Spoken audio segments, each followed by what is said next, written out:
We're bringing this week's flight sim news with thanks to SayIntentions. We check out the CAC Boomerang, Appleton Airport, Teterboro version 2, and Evan joins us to talk all things FSExpo.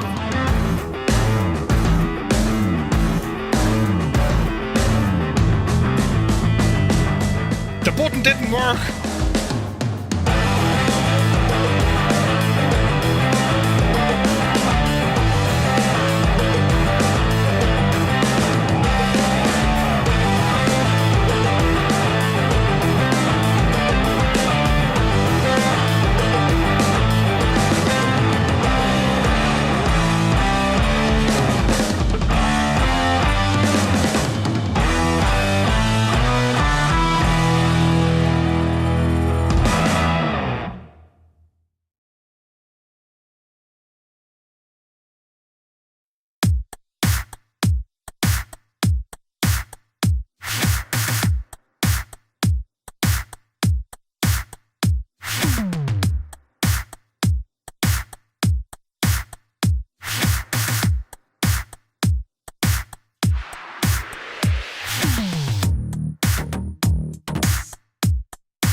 Hello? Hello, everybody. Happy Wednesday. Welcome to the middle of the week, the halftime show, the midweek shuffle. You're welcome to the news. And, my button didn't work, but then I made it work. I got delayed.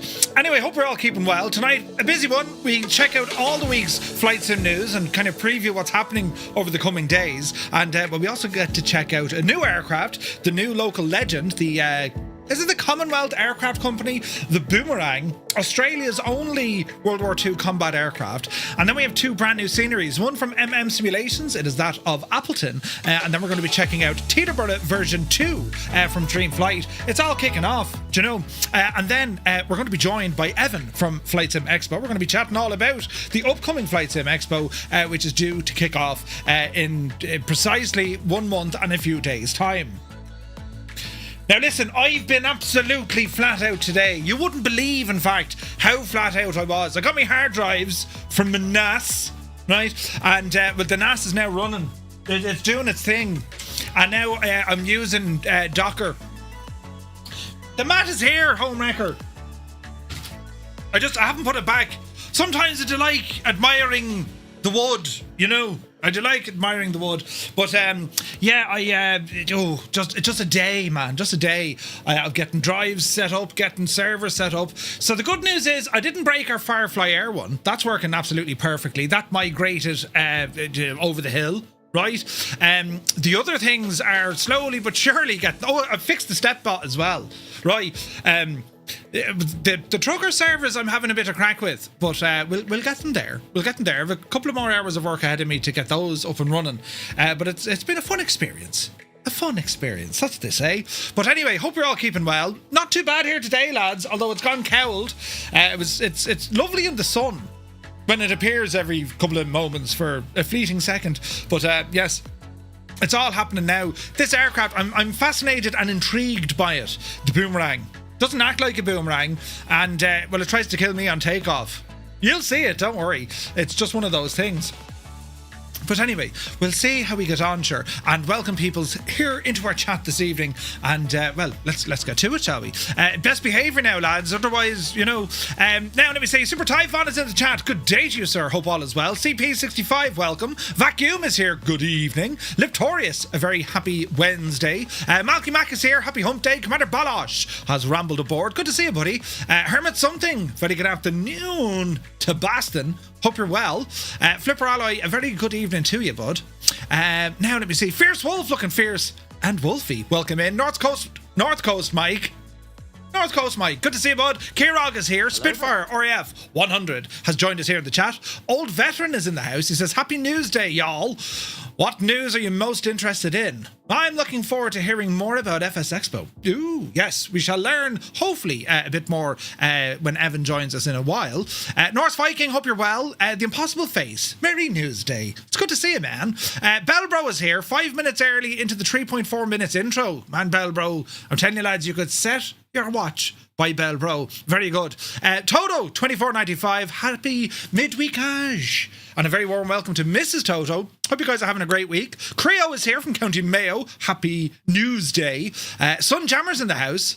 Welcome in. McManser is here. Mrs. TPHI is going upside down flying with Ali. Enjoy. Have fun. Idle Cutoff is here. Cambridge calling. Hello from Tipperary. You're very welcome aboard. Mr. TPHI is in the house. He was flat out today and now he's back after his day's work. Brilliant. You're very welcome in. APU Inspector, thank you for 220 streams in a row. Jesus. Cheers, buddy. Insane. Absolutely insane. Willow, how much is in the chat? Good day to you, sir. DeRuiter is here. Uniform Goose. Good day, Goose. Hope all is well. Culkin is here. Where is this now? The Impossible Face says, yeah, I saw a Leonardo AW189 hovering above a field on the way home from the cinema. No, a 189. The Coast Guard use them here. Yeah, the 189. That's what they use. Gibbo Ireland is in the chat. Good to see you, man. Hope all is well.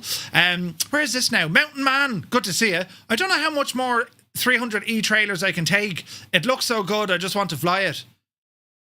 You just need to wait a little bit more. Won't be long now. Wake up.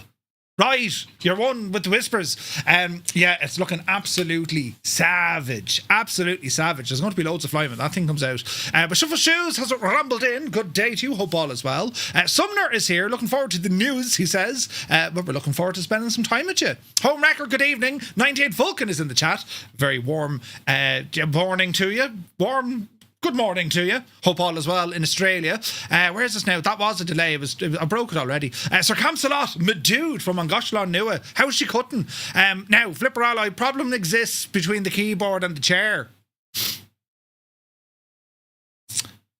Listen, right, we're not going to get into this now again. The last couple of streams have gotten completely out of hand where you lot have gone absolutely nuts, and I didn't bring this on myself at all. I'm very nice and pleasant, you know, and respectable and can be brought places usually twice. The first time I'll enjoy myself. The second time I have to go back and say, listen, I'm really sorry about you. Right, that's what happens. But anyway, we'll see what happens.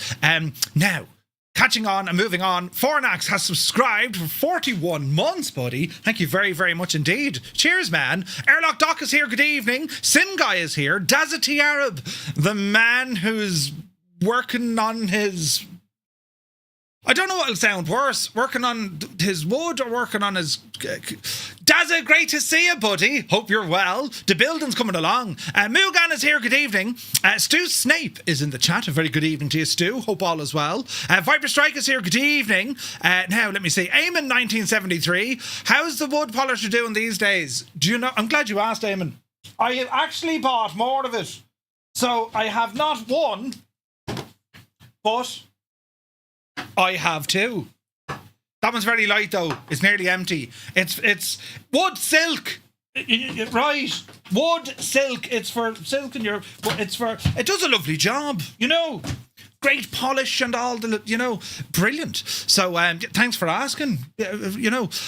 Martel, good evening. It's raining sideways, says CP. Jesus. Flying Tonight is here. A crummy day at work, about to be made worse watching this stream. Brilliant. It started. Good to see you, Flying Tonight. Hope you're well. Proby Pete is here. Good day from Arizona. Good to see you, buddy. Hope all is well. Alberto is here. Good evening. Linny Bobbins. Ooh, vertical mode on Twitch. Terribly fancy. But yes, hope you're well, Linny. Charlie is here. Good evening. We had a mad hail earlier on. It was nuts. Hail, you say? Jesus. Two Dogs. Greetings from Wisconsin. Hello from Tipperary. Hope you're well. Definitely prefer classical. Yes. Wait, what are you trying to say? Do you not like the vertical setup at all? No? I liked it. You know, something different, Linny. You know. Moving on. Charlie is here. I heard this new plane requires large, strong hands to fly. That and the most gentlest feet in the world. right? Try the mic is here for 10 months. Thank you very much indeed. He says, hello from El Paso. Jeez, what's the weather doing in El Paso? Hope you're well, buddy. Muse fan bursts in the door with his face. He says, how he is, his mad jokes. Happy hump day. Good to see you, Muse. Hope you had a great day. We on the DOS. Ara, come on now, be honest. We on the DOS today. I mean, you're right. Come on. You were DOSing. You were doing nothing. You know. But maybe he wasn't. Maybe he was actually working. It was good to see you. Mrs. Toto is here. Good evening to you. She is sending happy Wednesday vibes your way. Well, thank you very much. Wednesday vibes, you say. Interesting. Right. Just Roy is here. Good to see you, buddy. Where's this now? What news is Mr. Murph bringing us today? We've got a bit. There's a bit of news. But I hope you're well, Roy. Velo is here. Good evening. The microwave quit working. Such a shame. It is used a lot. Ah, Jesus. Gibbo says, I was busy today, Murph, doing things. Smiley face with a pair of sunglasses. Can you be more specific? Right. It's grand. Wheaty Gaming. That's a picnic issue. Picnic? When was the last time you went for a picnic? In general, you know. Mac Vision, good evening. The Boise just made it. Sliding into the chat. Evening, Murph and chat. Good evening, the Boise. Nice of you to join us. Hope you're well. You're looking well. Are you in a hotel tonight or are you? Uniform Goose says, that sounds wrong. It doesn't. It's all normal. Now, careful, his project is giving him wood. Wait, what? You know where that looks... Wait, you know what that looks like from here? Tamal is here. Good to see you. Welcome aboard. Where's this now? I go through a lot of wood polishing me wood. Yeah. It can happen. Dan is here. Good evening. Jesus, Dan. Murph likes a bit... Eddie, good evening. Hope you're well, buddy. The chat, ignore them. Oh, terrible, disgusting minds, warped minds. Used to be all very nice and calm and pleasant, you know. Now look at them. The debauchery. They're gone into this sort of, you know. But it's grand. It's absolutely grand. In a Box Man is here. Good to see you, buddy. Hope you're well. Why would I be on the DOS? Some of us have to do actual work, you know. Wait, what? It is hot but beautiful here in El Paso, says Try the Mic. Ooh, nice. Belbro had a BAF F-35, Belgian Air Force, fly over yesterday evening. You had to get used to the F-35 instead of an F-16. Imagine an F-35. We have nothing like that here. You know, I once saw a large cloud that looked like a fighter jet, but it was just a cloud. Do you know? Ireland doesn't need them. We give them away. You know, we invent them, of course, but we don't need them, so we give them away to other countries and that, you know. That's what we do. But anyway, where's this now? Yes, in a hotel again tonight, says the Boise. Ooh, room service. This is not the news you were looking for. No spoilers of the Phenom. No spoilers at all. There'll be no spoilers. Literally no spoilers on the... You started it by staring at the wood and then... Listen. Let's not get into technicalities about, you know, what I've done. Picnic 60 plus years ago. Really? 60 years ago was your last picnic? Jesus. I'll behave maybe shortly, just waiting to get up in the air. It'd be grand. Where's this now? You know, the vertical stream really zooms in, and the back of the head every time you turn is extra beacon. Huh? I'm upset with Muse fan. Can't believe you went to Liverpool without me. Yeah, that was shocking. Muse, what were you thinking? I mean, of all people, do you know, Liverpool, like... Oh, Jesus, those buttons. Let me see here now. Jefferson 2001, the man, myth and legend, has rambled in with news of the realm. He says, good evening, Murph and Fireflies, and happy hump day. Good to see you, Jep. Hope you're well. B. Carlo's in the house. Good evening. Photos by Kev. A very happy Wednesday to you. Heisenberg rambles in. Good to see you, dude. How's your day going? In your lovely new t-shirt. Where's this now? The Boise with 5 gifted tier 1 subs going out to the community because he is a mad lad. The Boise, thank you very much indeed. Lads, if you got a tier 1 sub, do be sure to say thank you to the Boise. He's very kind, redeeming himself out of trouble. But yes, even the Royal Norwegian Air Force have F-35s. Yeah, but sure, like, Ireland, we don't need them over here, so it's far too... Hello there. It's far too small. Downloaded the latest NVIDIA driver, says Mr. TPHI last night. It's phenomenal. Your sim is running amazing. Really? Now, come here. Is that a studio driver or is it a game-ready driver? You know what I mean? That's what we need to know.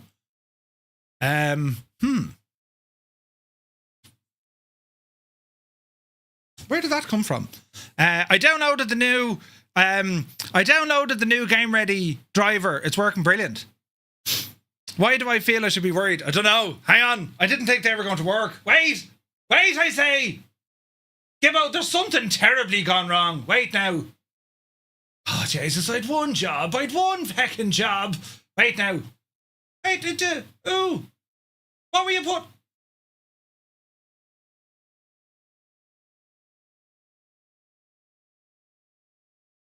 Wait now. For crying out loud. Why is that shagging thing coming up? Hang on, I'll fix it. Stupid thing. Wait, don't look at me head. Oh, Jesus.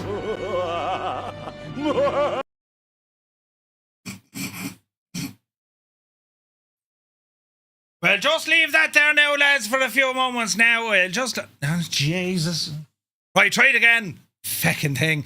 NVIDIA hit home with this one. Really? We're all saying the driver's good? Ooh. Need to check it out.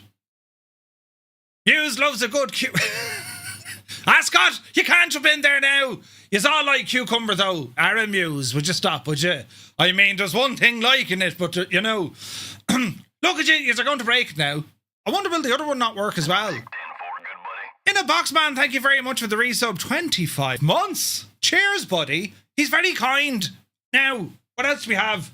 Buttons. Cucumber, you said. Mrs. TPHI, sit down. We weren't talking about you.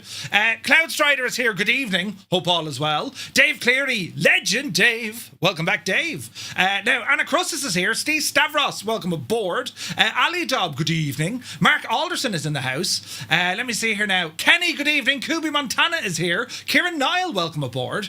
Black Sheep Jean. Another talent for the Murph. The Sim Whisperer. I like it, Jane. Our Margie is here as well. Good to see you, buddy. Hope you're well. I barked them all. I don't know what's shagging wrong with them. They're all set up right. Why is it doing that? Wait now. I wouldn't mind, right? But these were actually... Hang on a fucking stupid fucking... Why are these all wrong? Look at that stupid thing. I really don't want to show this. Jesus. I know, someone broke it again. Now, that can just stay there. It's nicer wallpaper, sure, anyway, isn't it? I have no idea why they're not working. You like gherkins? That's great to hear. That's Heisenberg. Thanks for sharing. Yes. Murph, do you have a button that can read? Oh, nearly fell into that one. Can someone buy Murph new buttons for Christmas? I don't know. Gibble just like, Murph, press this button and that button, and then I do my best and try to do it. And then it breaks. Oh, some of them they're there. It's turning into another night of things aren't working. Right, we won't have this now again. And also, you bastard. Give up. Ah, Jesus. Right, and now we can't hear you. Wait, what? Listen, right, let's not get bogged down with what's on my screens. Let's move forward and get on with things, you know, as we do. You better get it all squared away. I will get it squared away. It'll be fine. Jesus. Jesus is right. Wait, now, I thought I had more. Will this work over here? I know it's doing the same. Refund? No, you can't. It's doing the same one. There was all these commands with plans and things should work, and nothing's working. The whole shagging thing isn't working. This is very painful, isn't it? Hang on. Jesus. Stupid thing is reading the same stupid picture, and it shouldn't be. Now. Jesus, how did I do that? Right, I'm not doing any more. I have to go off and try and fix this and identify what's wrong with this stupid thing. I'll try it again here now, see if it works. Look. Ah, jeez. I wouldn't even... No, Murphy. No, Murphy. It's not GOP. There it is. Ah, brilliant. I don't know why they're broken, but I do know that they are broken. You see, do you know what it's doing? Because I know exactly what it's doing. That's on a shared folder on a NAS, and it's not updating it. Yes. You have to watch very closely, Scott. It's like codes, you know. It's like codes. When you ever see the commands, you have to write them down because then they'll trigger something again. Do you know what I mean? Larry is here. Good to see you, Larry. You're very welcome aboard. Here we go again. Murph broke it. I didn't break it. You know, you got half of it right. Yeah, I did. Thank you, Flying Trits. This sound, you know. See, the other ones are working. I got it half right. Yeah. Oh, we got in trouble as well. I was up very late last night. I didn't get to bed till a stupid o'clock. And I got like 4. Did I even get 4 hours sleep? Maybe 3. And I got up this morning, dropped the missus to work, and I said, right, I'm putting the head down for an hour, and sure, listen, I'll be grand. So I did. Put my head down for an hour, got back up, and then I went about doing all my stuff with the NAS and all the I was flat out, right? Flat out. And then I realised when I picked up the missus from work that I didn't empty the dryer and I didn't put out the bins. And she pulled me up on it. She actually said, no man card stampage today. Regardless of how busy I said I was, she didn't care. She was like, no. Yeah, big agent. And I was like, right. So yeah, so that was me today. But anyway, right, will we get into this now? You know, I'd one job. But like, did you expect that more from me, though? You know, total agent. Right, come on, we'll go over here now, look. Now. Noticing the default Sydney has a speed bump on the taxiway. What is that? Jesus. Right, you're all very welcome in, by the way. SayIntentions just directed you through a car park. That'll work. All that matters is the missus. You learn those things after many years of marriage. Yeah, well, usually I'm on the ball, you know. Usually I'm on the ball, but today, no, because I've been busy. You see, trying to do things that I'm usually not able to do. It makes total sense, you know. But anyway, lads, right, what we're going to do, we're going to start off with the news, then we'll have Evan join us, and then we'll be checking out this machine right here. I think it's Commonwealth Aircraft Company, CAC, and it is that of the Boomerang. It's a pretty cool looking plane, gotta say. It's a beautiful looking machine. So we're going to be checking that one out now here in a moment. But for now, holy tabs on a screen, Batman. So you've seen the trailer start to release. Wake up. FS Reborn's Phenom 300E seems to be launching very soon. Now what we have here, it's a series of videos that have been released. We had one on Monday, we had one on Tuesday, we had one today, right?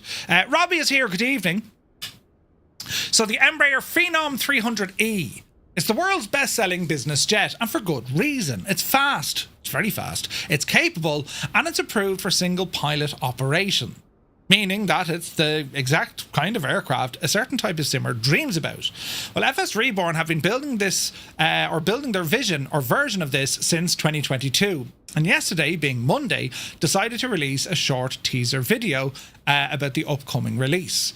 Now, the teaser and all the teasers, they're relatively small. They're teasers, but it's the idea just to give you a glimpse of what's going to be happening with this aircraft. Now, for anyone who was over at the Dublin FlyJSim meetup we did last November, and Raul joined us on the stream as well, talking about his plans for the aircraft. This is just something to be very excited about. Very. Right? But anyway, the 300E, it's a phenomenal aircraft, and they're not terribly popular in terms of getting your hands on the real one, because, well, the 300, there's loads of them, but the 300E is quite new. And as the aircraft kind of further develops, they're still manufactured, you see. There's a couple of YouTubers and stuff who fly with them, and you can kind of pick up some bits and bobs there. But in terms of actually learning about the aircraft and the systems, now it's important to note on some of these trailers, there's some mad looking things, right? Mad looking things. Now, for those of you in the know, we've seen kind of this FBO business kind of be Janie then, right? We've seen that at the Dublin meetup. So the first trailer is very much on, well, hang on, here's your machine right here. And like, isn't that just beautiful? It's a stunning looking jet. It really is. And Embraer always made really nice jets. The Legacies were gorgeous as well. This is a gorgeous looking business jet. It has a range of around 2,000 nautical miles or so. It's the speed. It's the speed. In this, in the second trailer, then we can see, well, the focus here is on some more details. And like, if you want to kind of go frame by frame, go back there now, Murph. If you go frame by frame, a couple of things you're looking at straight away, and you can always tell this from the early kind of shots you see of an upcoming aircraft. But we do have these static elements. We have our pitot covers, we have engine covers, we have a ground power unit, and we've chocks and stuff. And there looks to be a bit of carpet, maybe. See it there? Bit of something. And then we're also looking at a highly detailed interior, which is showing that presses are open. There's stuff in presses. There's a dude sitting in there with a glorious mustache. And of course, with FlightSim 2024, the pitot covers and all that move with the wind, right? We've other bits and bobs then as well. We've a bit of a glance looking in towards the cockpit. Again, you're looking at textures here, lads. They look absolutely gorgeous. Loads of detailing. Loads of just a little kind of attention to detail stuff that we've seen from Raoul before on other aircraft, but like this is just like up the hill she goes, right? Again, just loads of detail and loads of polish. And even this is the fueling panel of the aircraft, and it looks like the thing is a lot. I mean, look, those switches are open. There's lights on, so this could be. I mean, if you're into your business jets, this is kind of Hot Star Challenger kind of vibes. Do you know what I mean? In terms of, well, how you can interact, you know? And again, just detailing around look at the state of that. Look, texturing on the seats is deadly. Like, look at that shot there. Look, that has to be the jacks. Look, there's a sink. There's a plant in the jacks. Look, do you know what I mean? And then we're on into the cockpit then itself. Just class looking, isn't it? Absolutely class. Yeah, seats, everything looks great. This is what's fascinating. See this on the EFB? Cabin services. We've seen something similar on the FSR 500. But if you have a look at like passenger status, cabin comfort, you have five passengers on board. So Renato, seatbelt is open or closed. And if they're happy, fair or poor, right? As in, this is they're not happy about life at the moment. But if you have a look at this here, look, you'll see where it says laid back traveler, frequent flyer, health conscious, or VIP. What's that all about? Are we getting like some sort of a profile with these people? And then we have a captain's PA, all the different announcements, the cabin status, and cabin cleanliness. The cabin cleanliness. And there's a button here that says clean the cabin.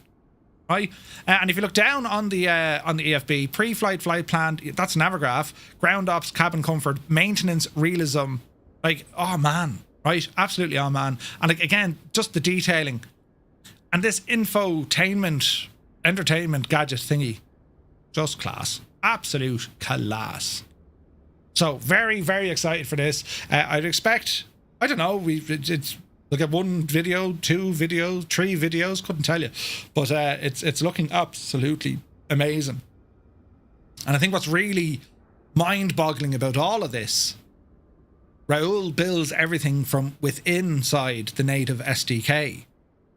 The native, it's crazy to think this is what can actually be achieved. Look at the lighting here. Look, Jesus, gorgeous. So yeah, we'll have to keep our eyes close on this. The good news is though, I mean, looking at this high level of polish, so I would imagine soon, very soon, from FS Reborn. Absolutely beautiful.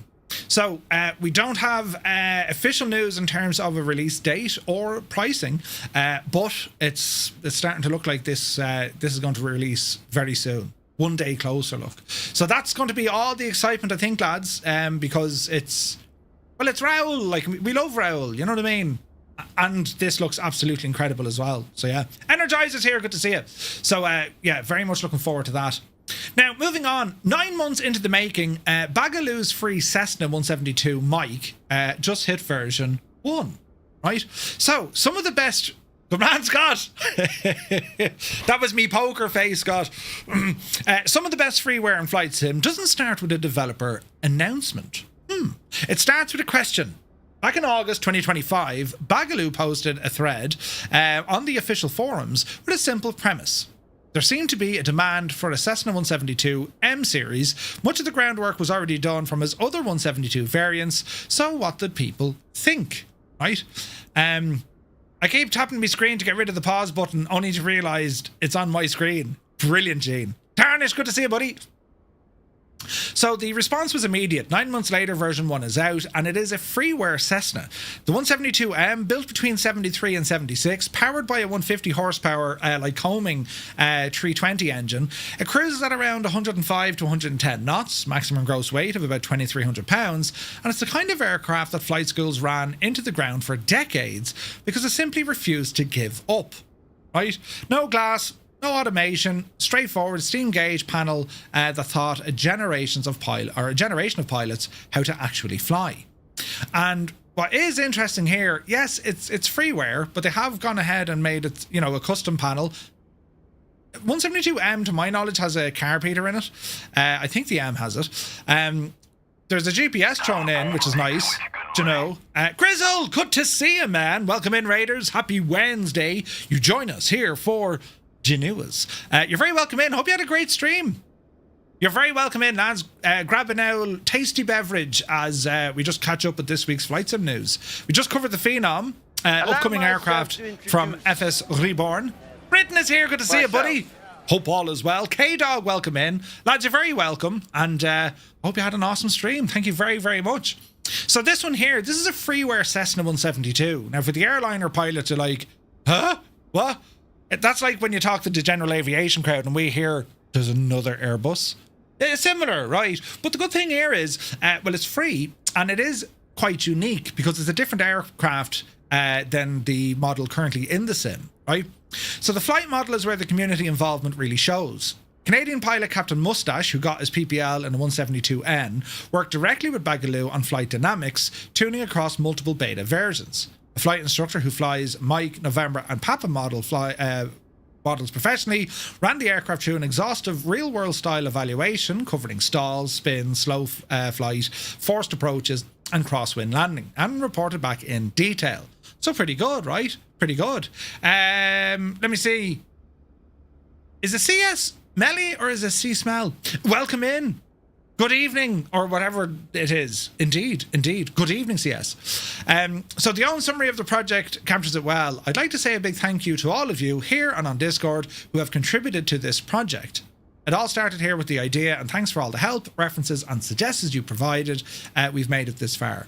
You call him Smelly? That's terrible. Smelly, I wouldn't stand for that at all. I'd be giving him loads of abuse. But yeah, so what we get with this, the aircraft is built on an existing 172 modular framework, which was developed across several variants, which included the REMS rocket version of this, the bush kit, tail dragger and amphibian models as well. And the 172 shares much of that infrastructure, but introduces a cockpit specific to the M variant. It's a 4-position fuel selector, electric flaps, carb heat lever in the correct location, a primer, and also a working altimeter with a corrected Barrow scale animation. Ooh. Pretty cool, right? Fly Lilo is here. Lilo, good to see you, man. Welcome in. Jeez, we're getting raided left, right and centre. Quick, man the gates. Don't let anyone upstairs. Welcome in. Good evening. Hope you had a great stream. And well, happy Wednesday. Jenik is here. Good evening. Hope you're well, lads. So yeah, a Freeware Cessna 172 on the way, which is good to see. And well, it's released, it's available, and you can kind of see it here from the old checklists. Look, and options inside. That's pretty cool for a freeware project. Regular readers will recognize Bagaloo's name from the Savannah. It's available over on flightsim.to. I will grab it and we'll pop it here into the chat for you, lads. If you want to go and grab that. I mean, a Freeware 172M, and it is different than your other Cessnas. Very red, but you get the idea here from the interior, and what they've actually gone for here. That's pretty cool. Look, exterior options: roof windows, covers, fairings, tie downs, chocks, GPU, and you can kind of change out the instrument panel as well. That's pretty awesome. Now that is pretty awesome. So great work there from Bagaloo, and yeah, it's just it's always nice to have a 172. We are aware that A2A Simulations are working on a 172, so yeah. Skip, good to see you, buddy. Yes, you're doomed. But anyway, now this was intriguing. Yes, buyer beware. The 737-100 is not what it seems. Now, to be honest, right, I didn't do a whole lot of looking into this because there is nothing more interesting in the world to me than flight simulation drama. It's like watching Coronation Street, EastEnders, Neighbours, Away in a Home, and Glenroe forever, right? It's like, right, that's me. But anyway, this is important because a new aircraft has appeared on the marketplace called the 737-100. It's priced at $29.99 and it's listed under a developer's name called Scenery Creation. It requires a blunt warning before you spend your money. Don't. Right? And the reason being is the product went live earlier in the week. Within 24 hours, simmers across the web had already taken it apart. Calling it a disappointment is an understatement. It is quite literally a scam. The red flag starts before you even hit the buy button, as the promotional screenshots on the listing appear to be AI generated and noticeably lack any actual in-sim cockpit shots. Once in the simulator, the illusion completely falls apart. The aircraft is a bizarre Frankenstein of recycled assets and broken functionality. For starters, the cockpit features 4 engine RPM gauges, a glaring copy-paste error of a twin-engine 737. The loading screen displays the flight stats of a 747, and the aircraft relies entirely on default 747 audio rather than custom engine sounds. The basic functionality is just as broken. The external lights don't work, the aircraft supposedly only powers up if you bypass cold and dark and spawn directly on an active runway. To make things worse, the marketplace reviews are highly suspicious. The average rating is currently sitting somewhere between 4.8 and 5, propped up by a flood of perfect scores that are clearly fake and just there to trap unsuspecting buyers. Where is Microsoft in all of this? Well, Asobo's community managers have stepped in on an active thread in Microsoft Flight Sim forums confirming that they have escalated the issue to the team that runs the marketplace. Prominent figures in the industry have also started to speak out. PMDG's Matthias Koch weighed in on the official forum, stating point blank that Microsoft should remove the product until things are sorted out, and urging other developers to take similar public stances. While PMDG isn't a completely neutral observer, they sell on the same storefront and have vested interest in maintaining consumer trust, it does remain highly notable on the record condemnation for a major from a major developer. A note for anyone who unfortunately already bought the aircraft: Microsoft is reportedly refusing refunds right now.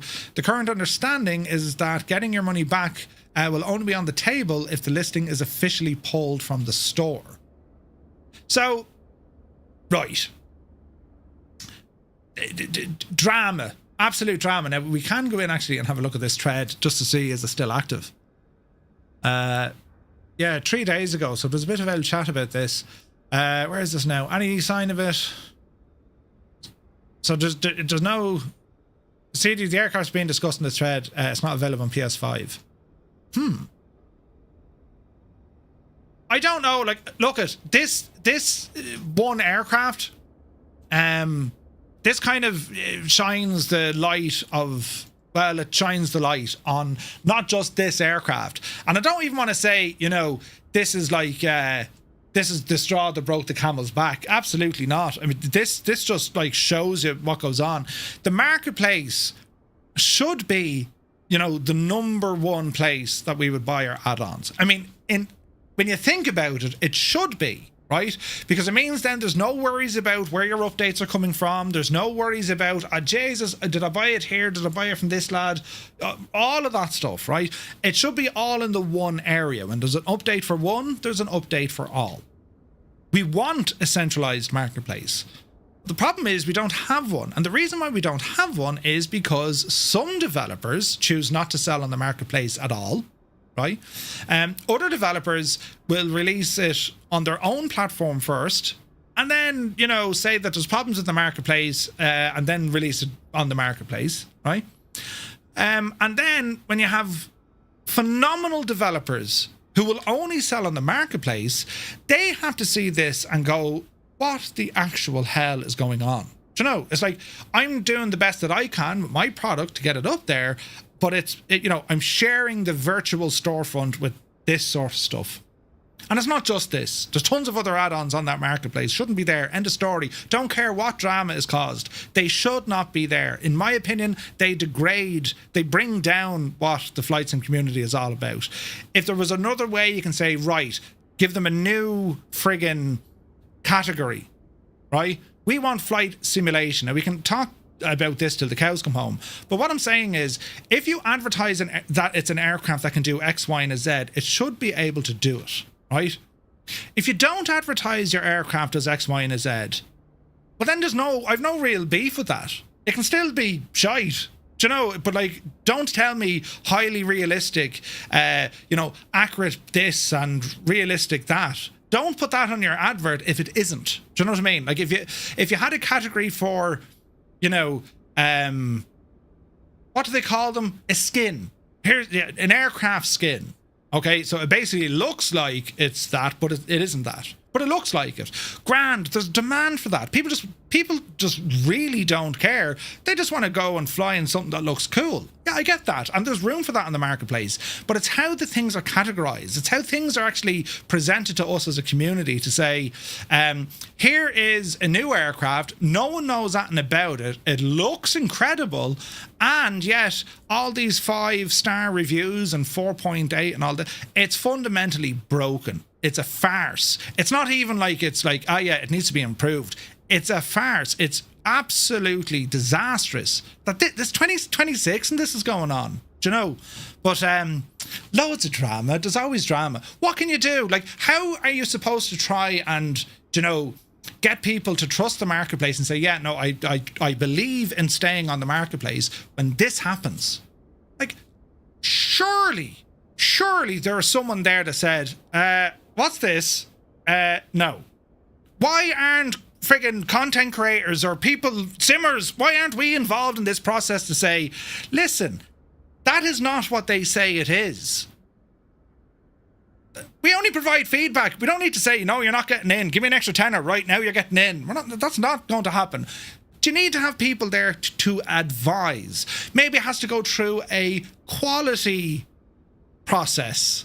And by quality, I don't mean file size equals X, objects equal Y. Sold. That's not quality control. That's not quality control. You know what I mean? But anyway, due diligence.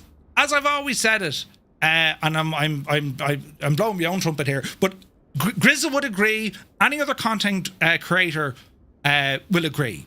If there's an aircraft or an add-on you're interested in buying, and for whatever reason there's just no there's no previews, there's no interviews, there's no showcasing, you haven't been able to see the aircraft in a very kind of real form, ask your favorite content creator or the content creator that you follow and say, hey, would you mind giving us a look at this? Can you show us this? Right? Chances are they will. They just will. Right, you want to look at this aircraft? Sure, no hassle. So, like, make sure you do that, because I would hate to think that people fall into this trap. Like, it's 2026, lads. And for the flight sim community that we have, this sort of stuff, it just leaves a terrible bad taste. It brings the whole thing down. It shines spotlights onto the marketplace at a time the marketplace should be the premier storefront that we all shop in. End of story. That should be numero uno. That is where we don't need to go anywhere else. We will go there. You know what I mean? Anyway, rant over. But like, again, fair play to Vasco for putting this out in the world. And the job isn't to slate someone who's trying to make a go of things. But like, it all comes down to, well, what's the aircraft described as? Why is there high reviews? Why can't we do more with it than just look at a couple of pictures? Why can't we, I don't know, see the aircraft? The virtual hangar comes to mind. You know what I mean? Or maybe there's a video there from an independent. They don't care. This is what it looks like. You can buy it if you want. I didn't make it. You know what I mean? But anyway, that's we need this fixed. I just think it's more than just, a commercial thing. I think this is an important thing for quality. Do you know? There's a big difference between a bad product and a fraudulent misrepresentation. Yeah. I don't know. All things on Marketplace have the try before you buy. But it's not as simple as that, Malky, because Microsoft set that up. But then third-party developers are like, no, I'm not doing that. Why aren't you doing that? No, they're not trying it. They want to buy it, they'll buy it.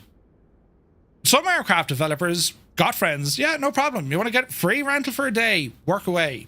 You like it, you buy it. You don't, that's okay. At least you tried it. There's obviously reasons why all third-party developers have not jumped on this. There's reasons for it. They're either afraid that it'll friggin' be pirated. I don't know. I don't know. It should be the case. You should be able to kind of, test flight or test fire or something, But anyway, rant over. Just watch out for that one anyway, lads. And if they do pull it, great. And if they don't pull it, I'd like to see a lot of information from these guys to say, well, yeah, okay, fair enough. We used AI in our imagery. It's not what it looks like. And in fact, we got it all wrong. Grant, just tell us, Anyway, moving on. Contrail's Falcon, the 50, it's nearly ready. The release candidate is expected in the next 2 weeks. So Contrail, who they're a storefront, right? They announced back at Expo last year that they were going to be developing their very first in-house aircraft, and this is the Falcon, Dassault Falcon 50. It's a tri-jet, business jet, beautiful looking machine, and this seems to be very close now to a release. The system's getting the final polish. We've seen a couple of trailers over the last couple of weeks and months in anticipation for this aircraft, and as the first release, it's going to be interesting to see kind of how they get on with it, really. Max Verstappen has one of these, really. Says Corner, good to see you, bud. Welcome in. Now, let me see.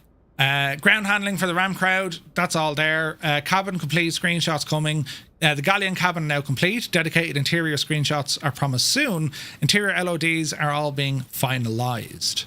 So keep an eye out for that one as well. We're getting lashed out of it now, lads, with business jets. Deadly. This is pretty cool looking. A new studio is bringing a stunning 70-year-old Italian classic to Microsoft Flight Sim 2024.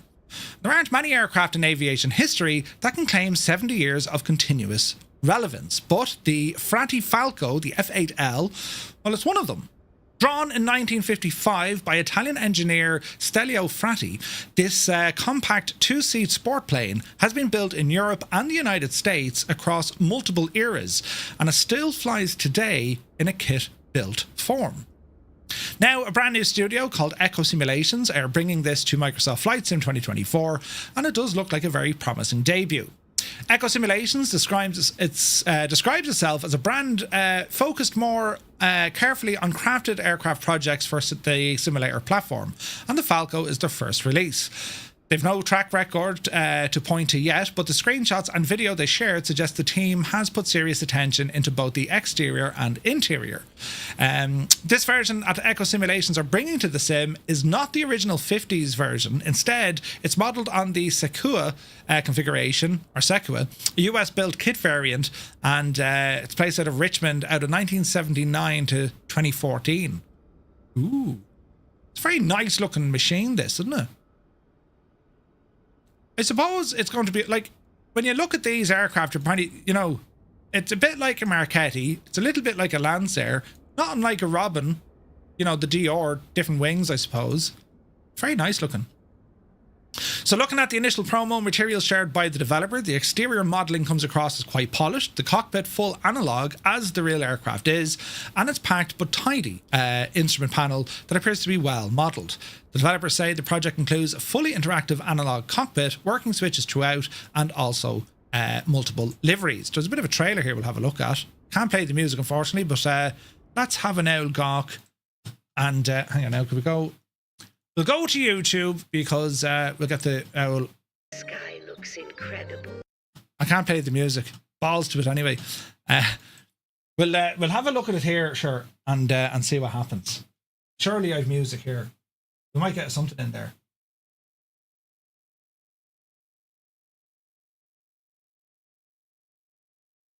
Anything at all. There you go.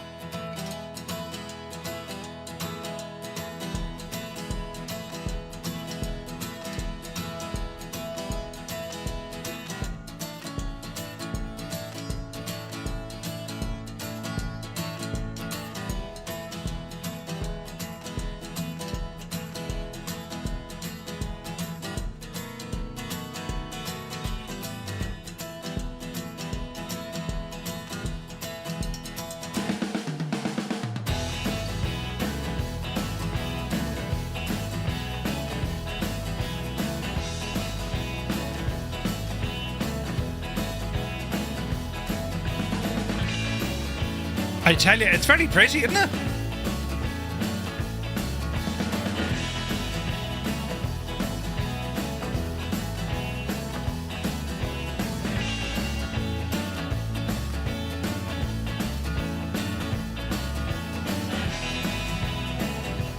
It's very similar to a Marchetti looking at it, isn't it?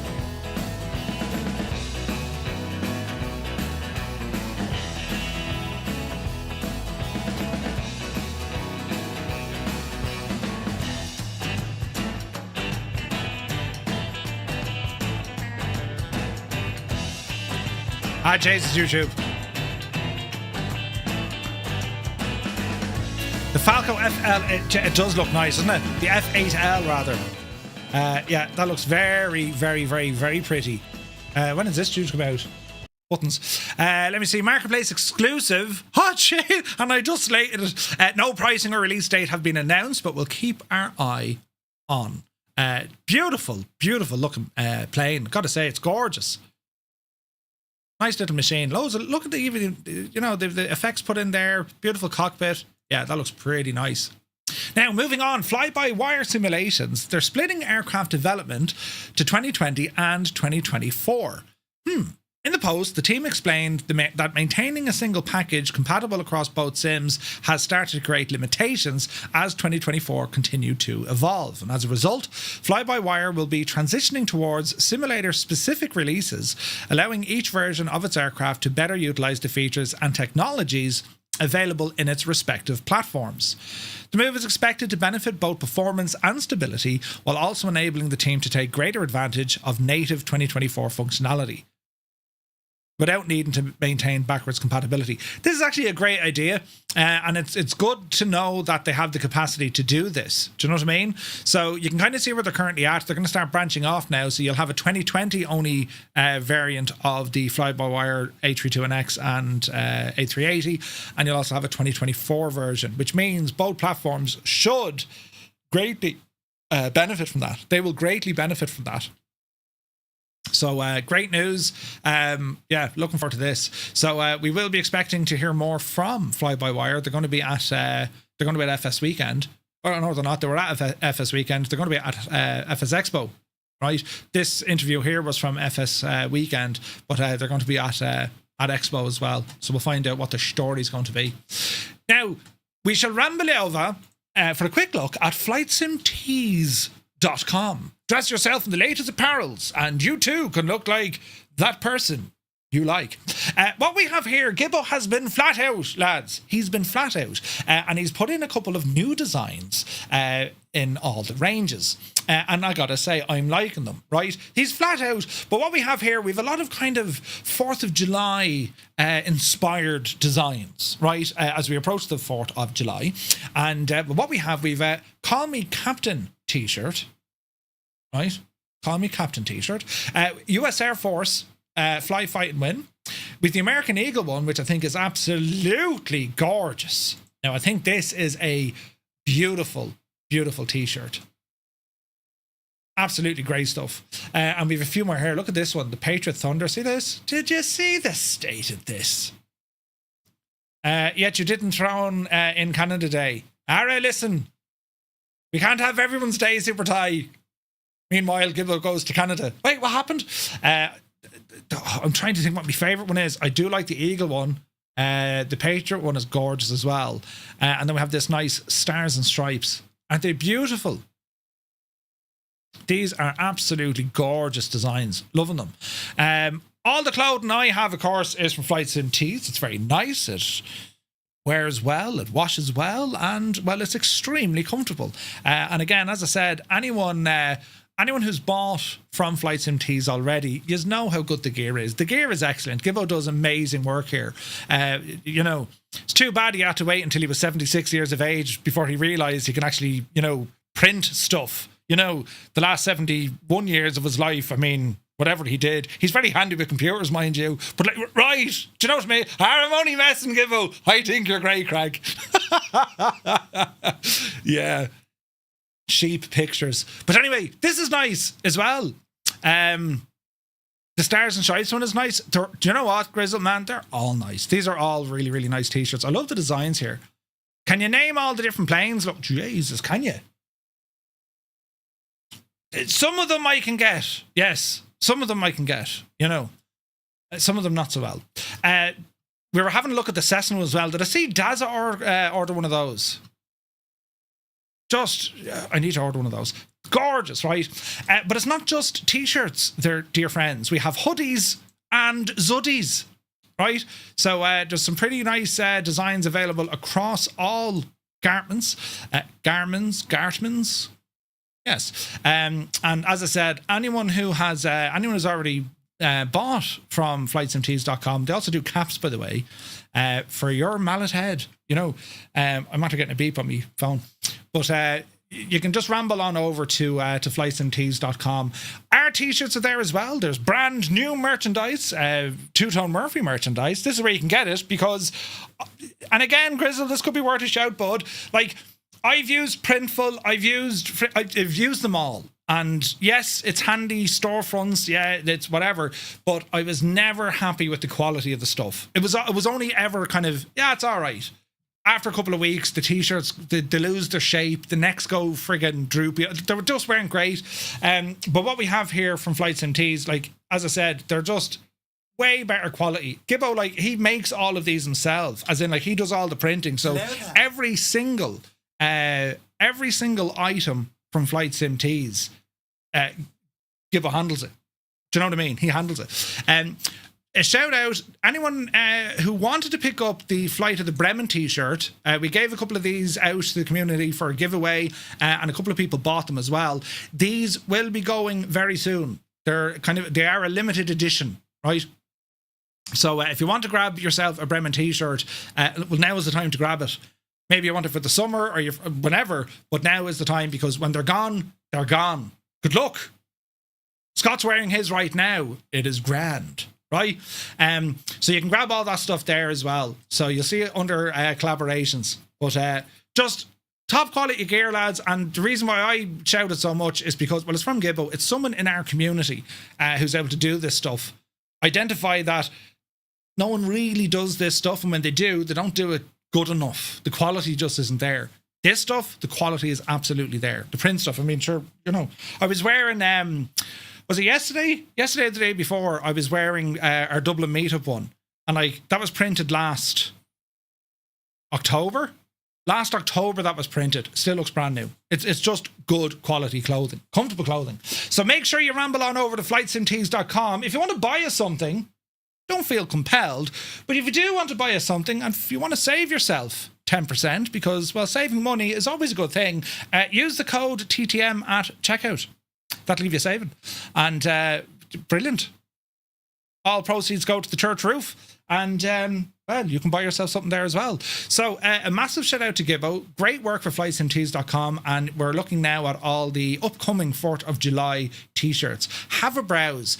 There's a lot of t-shirts. You can customize the design. And if you have your own design, just drop Gibbo a message. I'm sure he'll have a look at it for you. Do you know what I mean?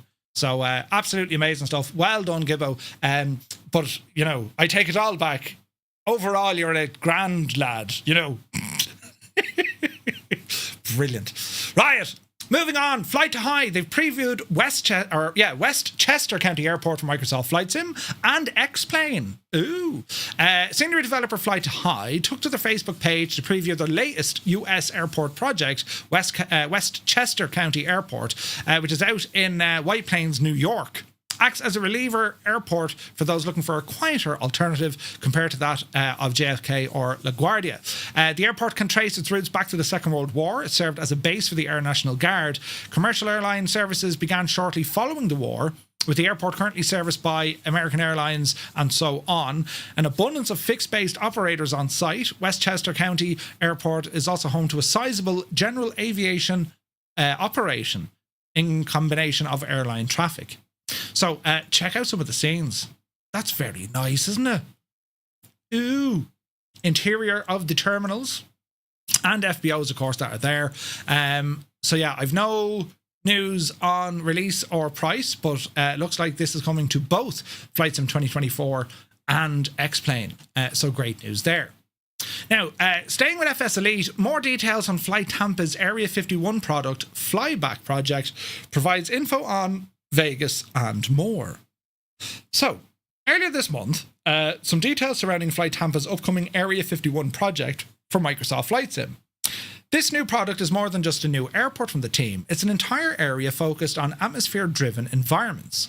Rather than recreating only the famous Groom Lake facility, which we only landed there a few weeks back, the project aims to depict the broader surrounding region in significant detail. Fly Tampa say the environment will include perimeter roads, security checkpoints, access routes, stretches of extraterrestrial highway, and the mountainous ridgelines, where aviation enthusiasts and conspiracy theorists alike have attempted to glimpse the highly secretive base over the decades.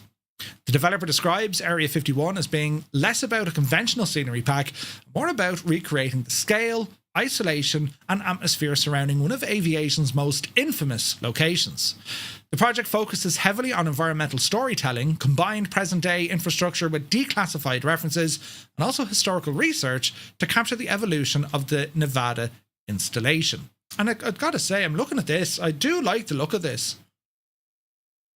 You can certainly kind of get the vibes, do you know, aliens, and if you can be Fox Mulder now, you know, a bit of Dana Scully in there. I'm just saying now, that, you know, but yes, looks pretty cool, I gotta say. Fly Tampa also confirmed that Area 51 will feature mission-based content and interactive challenges intended to encourage exploration throughout the region. But what about the airports? Well, Las Vegas is being rebuilt from the ground up. Again, this massive overhaul will take work, but it is being developed to the highest quality. For those waiting to know more about Amsterdam, the team is currently working on compatibility. Furthermore, Fly Tampa is working directly with the airport itself to make a larger upgrade in the future once they have enough data and the volume changes justify the development. So they're quite busy, right? Area 51, this looks to be an intriguing project. It's something new, right? It is just something different. May not be everyone's cup of tea, but I think, you know, they got to take more advantage of this incredible world. This digital twin the Microsoft FlightSim and Asobo have built. Like, that's what it's all about. Take advantage of this. Aviation, first and foremost, of course. But, I mean, it's experiences, man. This is what it's all about, you know? Have they recreated the Clown Motel nearby? Not sure, but we'll have to check it out. It has a Half-Life 2 feeling. Kind of does. Flying Winnebago, good to see you, buddy. Hope you're well. So, Orbx Atlanta finally releasing this month. A couple of new screenshots to show us this as well. Now, Orbx have been flat out bringing Atlanta Airport to life for Microsoft FlightSim 2024. And the latest batch of screenshots that we can see, well, Hartsfield-Jackson is the largest airport in the world, or the busiest airport in the world. Not many people know that, but it is. So to make an airport of this scale is no easy undertaking. So Hartsfield-Jackson Atlanta, Kilo Alpha Tango Lima, is on a short final due to release this month. Sprockets, good to see you, buddy. It's a huge airport to fly in and out of. It is incredibly busy. There's more friggin' terminals and stands. It's absolutely nuts. And yeah, I remember I flew over there. I remember, and that was at altitude. I remember looking down from whatever thousands of feet going, holy crap, that's Atlanta. The size, lads, the scale of this place is massive. Absolutely massive. Look, it's huge. Sure, you can see it from outer space. Standby VATSIM controllers for overload. Yeah, I think so. Sprockets, hope you're well, bud. If they don't have liveries for the Red Stripe shuttle aircraft to Area 51, I'll be disappointed. Ooh. It's smaller than DFW, probably in acreage. But in terms of like, man, it's just freaking massive. They're also going to include features, a living world with animated passengers, ramp workers, animated custom ground vehicles, visual docking guidance systems, custom GSX profile, custom terrain mesh, unique terminal interiors, accurate gate layouts, and custom night lighting. So there's a lot of stuff on the way. Anthony V, good to see you, bud. Moving on, PacSim have previewed Albuquerque International Sunport for Flight Sim 2024. Pacific Island Simulation have quietly been working on Albuquerque International for Microsoft Flight Sim, and a pair of development updates posted to the Facebook page over the past 2 months give a decent first look at where the project stands. Albuquerque, New Mexico's primary airport, mid-sized domestic hub sitting at around 5,350 feet elevation. It's not a glamour destination, but it is a solid regional airport, and their April update confirmed the main terminal was complete, with the developer noting they spent considerable time getting the old terminal building right, as it deserves its place in history. Now, the airport itself, it actually has a military side of it, and there's savage history here. And looking at these pictures, you can see the FBO here with Atlantic. Looking at the pictures here, this is looking very nice indeed. Very, very nice. Albuquerque, out to New Mexico. Wasn't there a developer? Was that Mr. X? Didn't or maybe it was in Flight Sim? Didn't someone put like what was the TV show? Hey, Mr. White. What was his name? Heisenberg will know. What was the name of the TV show? Didn't they put their camper van out in the middle of the field somewhere? Yeah, Breaking Bad. Wasn't there a camper van out in the middle of the field and the two lads waving at you? Was that an X-Plane or was it Microsoft Flight Sim? I can't remember. But yeah, very much looking forward to this. Because the detail here looks phenomenally good. Phenomenally good. Do you know? So, no announcement yet in relation to prices or date, but it does look very, very good. In the desert. Yeah. Anyway, Bhutan's legendary Paro Airport finally comes to Microsoft Flight Sim. There are difficult airports, and then there is Paro, nestled in the Himalayan valley of Bhutan. Paro International Airport, widely considered one of the most demanding airports in the world. Flight Sim Development Group have now released a full scenery package available for €20. The reason Paro has such a fearsome reputation comes down to what it lacks as much as what it has.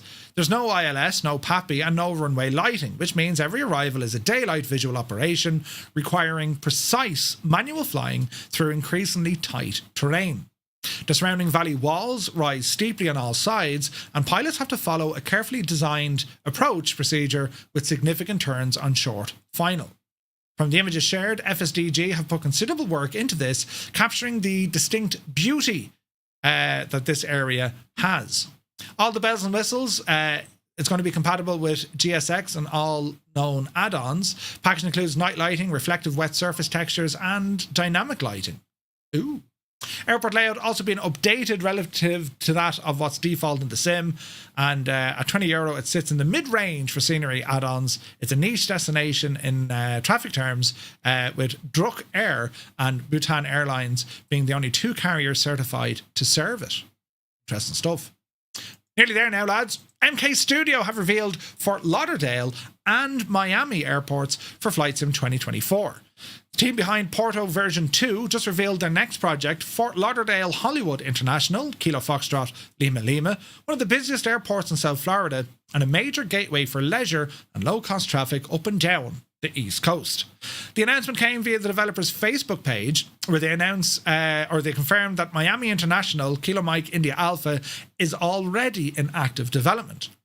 That's a double reveal. KFLL alone would be newsworthy, but pairing it with Miami, while MK Studios have some serious ambitions for the South Florida corridor. They also did Key West not so long ago. And lads, would you come on and give us an owl Opalaka? But yeah, it looks pretty cool.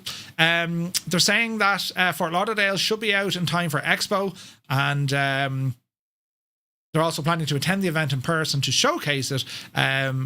So that gives a rough window, sometime before the end of June, so that's not far off.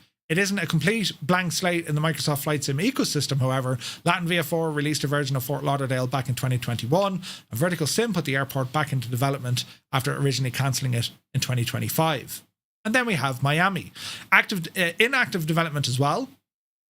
So it'll be interesting to see both of these airports come to life. Florida is a gorgeous place to go flying in the sim, as I'm sure it is in the real world, do you know? So yeah, it'd be great to see some of these. The whole state, and the reason being is it's the weather. Very challenging weather. Yeah, it's lovely, it's warm, but thunderstorms out of nowhere, do you know, amongst others. Lyceum Designs bring Greece's busiest holiday gateway to flights in 2024 with Heracleion Airport, Lima Golf, India, Romeo. Saw this being streamed there during the week. I think Grizzle went there. But anyway, there are airports that exist primarily to move people efficiently, and then there are airports that feel like the holiday has already started. Heracleion, well, that's the one. It sits on the north coast of Crete and serves as Greece's second busiest airport after Athens. In 2024 alone, it handled over 9.3 million passengers, the vast majority of them Europeans. It's a workhorse airport, generally spectacular setting, and now Lyceum Design has brought it to Microsoft Flight Sim 2024. The developer describes the airport as being built with particular attention to what makes the real airport visually distinctive. That starts with the geography. The runway threshold sits meters from the sea, and the urban sprawl of Heracleion fills the approach corridor, and also the Cretan Islands rise sharply from the south. Lyceum Design say all of this has been recreated using custom and accurate terraforming. Ooh, there's a little trailer here. We'll have a look. Shall we have a look? Right now, Murph. There we go. Do one of those and one of these. We'll hide me. Do one of those and then we'll press one of them.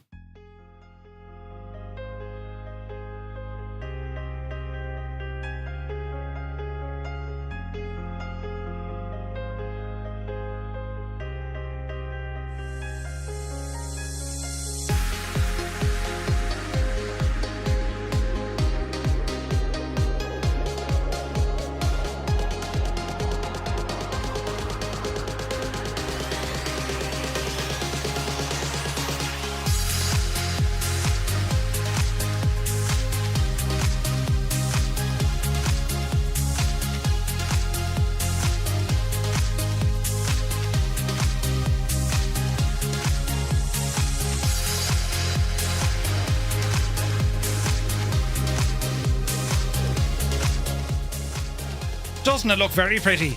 I want to go on holidays. Are we going on holidays? Come on, we'll all go on holidays. Very, very pretty indeed. So, yeah. Lyceum Design, Heracleion International Airport. Jeez, look at the lighting there, look. Isn't it gorgeous? Absolutely gorgeous. So, Beyond the Terrain feature list covers what you'd expect from a modern payware release: faithful terminal and apron layout, detailed custom ground textures, custom lighting, carefully modelled interiors, custom ground clutter, and historical buildings and landmarks in and around the airport. That is what you like to see. It's available right now over on Contrail, priced at €17.99 plus taxes. So it's about €21, give or take. Asobo confirming now that a patch is on the way for console avionics issues after Sim Update 5. Oops. So Sim Update 5 for the console, reports have been piling up of a memory management regression on Xbox and PlayStation 5, with users describing the cockpit screens going blank mid-flight and avionics systems shutting down entirely due to low memory warnings. The Microsoft Flight Sim team has now acknowledged the problem and confirmed that Asobo is working on a dedicated patch. So if you're on console and you've now said, yeah, Bijani, they're very much aware of it and there is a patch coming soon. So yeah, we'll have to wait and see when they do it. Many are calling it a significant regression compared to Sim Update 4, with complex aircraft such as the PMDG 737 at detailed airports triggering total avionics failures, including those infamous orange WASM error screens. Oh dear. Some Xbox beta testers said that they flagged the exact stability and performance issues throughout the Sim Update 5 beta program from the first build right through the last, but the reports did not result in changes before release. Oh dear. PQ, good to see you, buddy. In response, Microsoft Flight Sim team have now posted a brief public statement confirming the situation. Asobo is actively working on an update targeting these stability and avionics issues, and the plan is to ship it before Sim Update 6. The team describes it as a highest current priority and say more information will follow as soon as it's available. FS Fire. Shout out to Muse, gave me the lead in this. FS Fire takes aerial firefighting in Microsoft Flight Sim 2024 further with 325 missions and also full multiplayer sync. Aerial firefighting in Microsoft Flight Sim has been steadily attracting third-party attention. Started with South Oaks Aerofire Global back in 2024, it was the first tool to bring satellite-tracked fires into the free flight mode, and it continued with Cheyenne Design's Wildfires add-on, which added dynamic fire spread and payload management.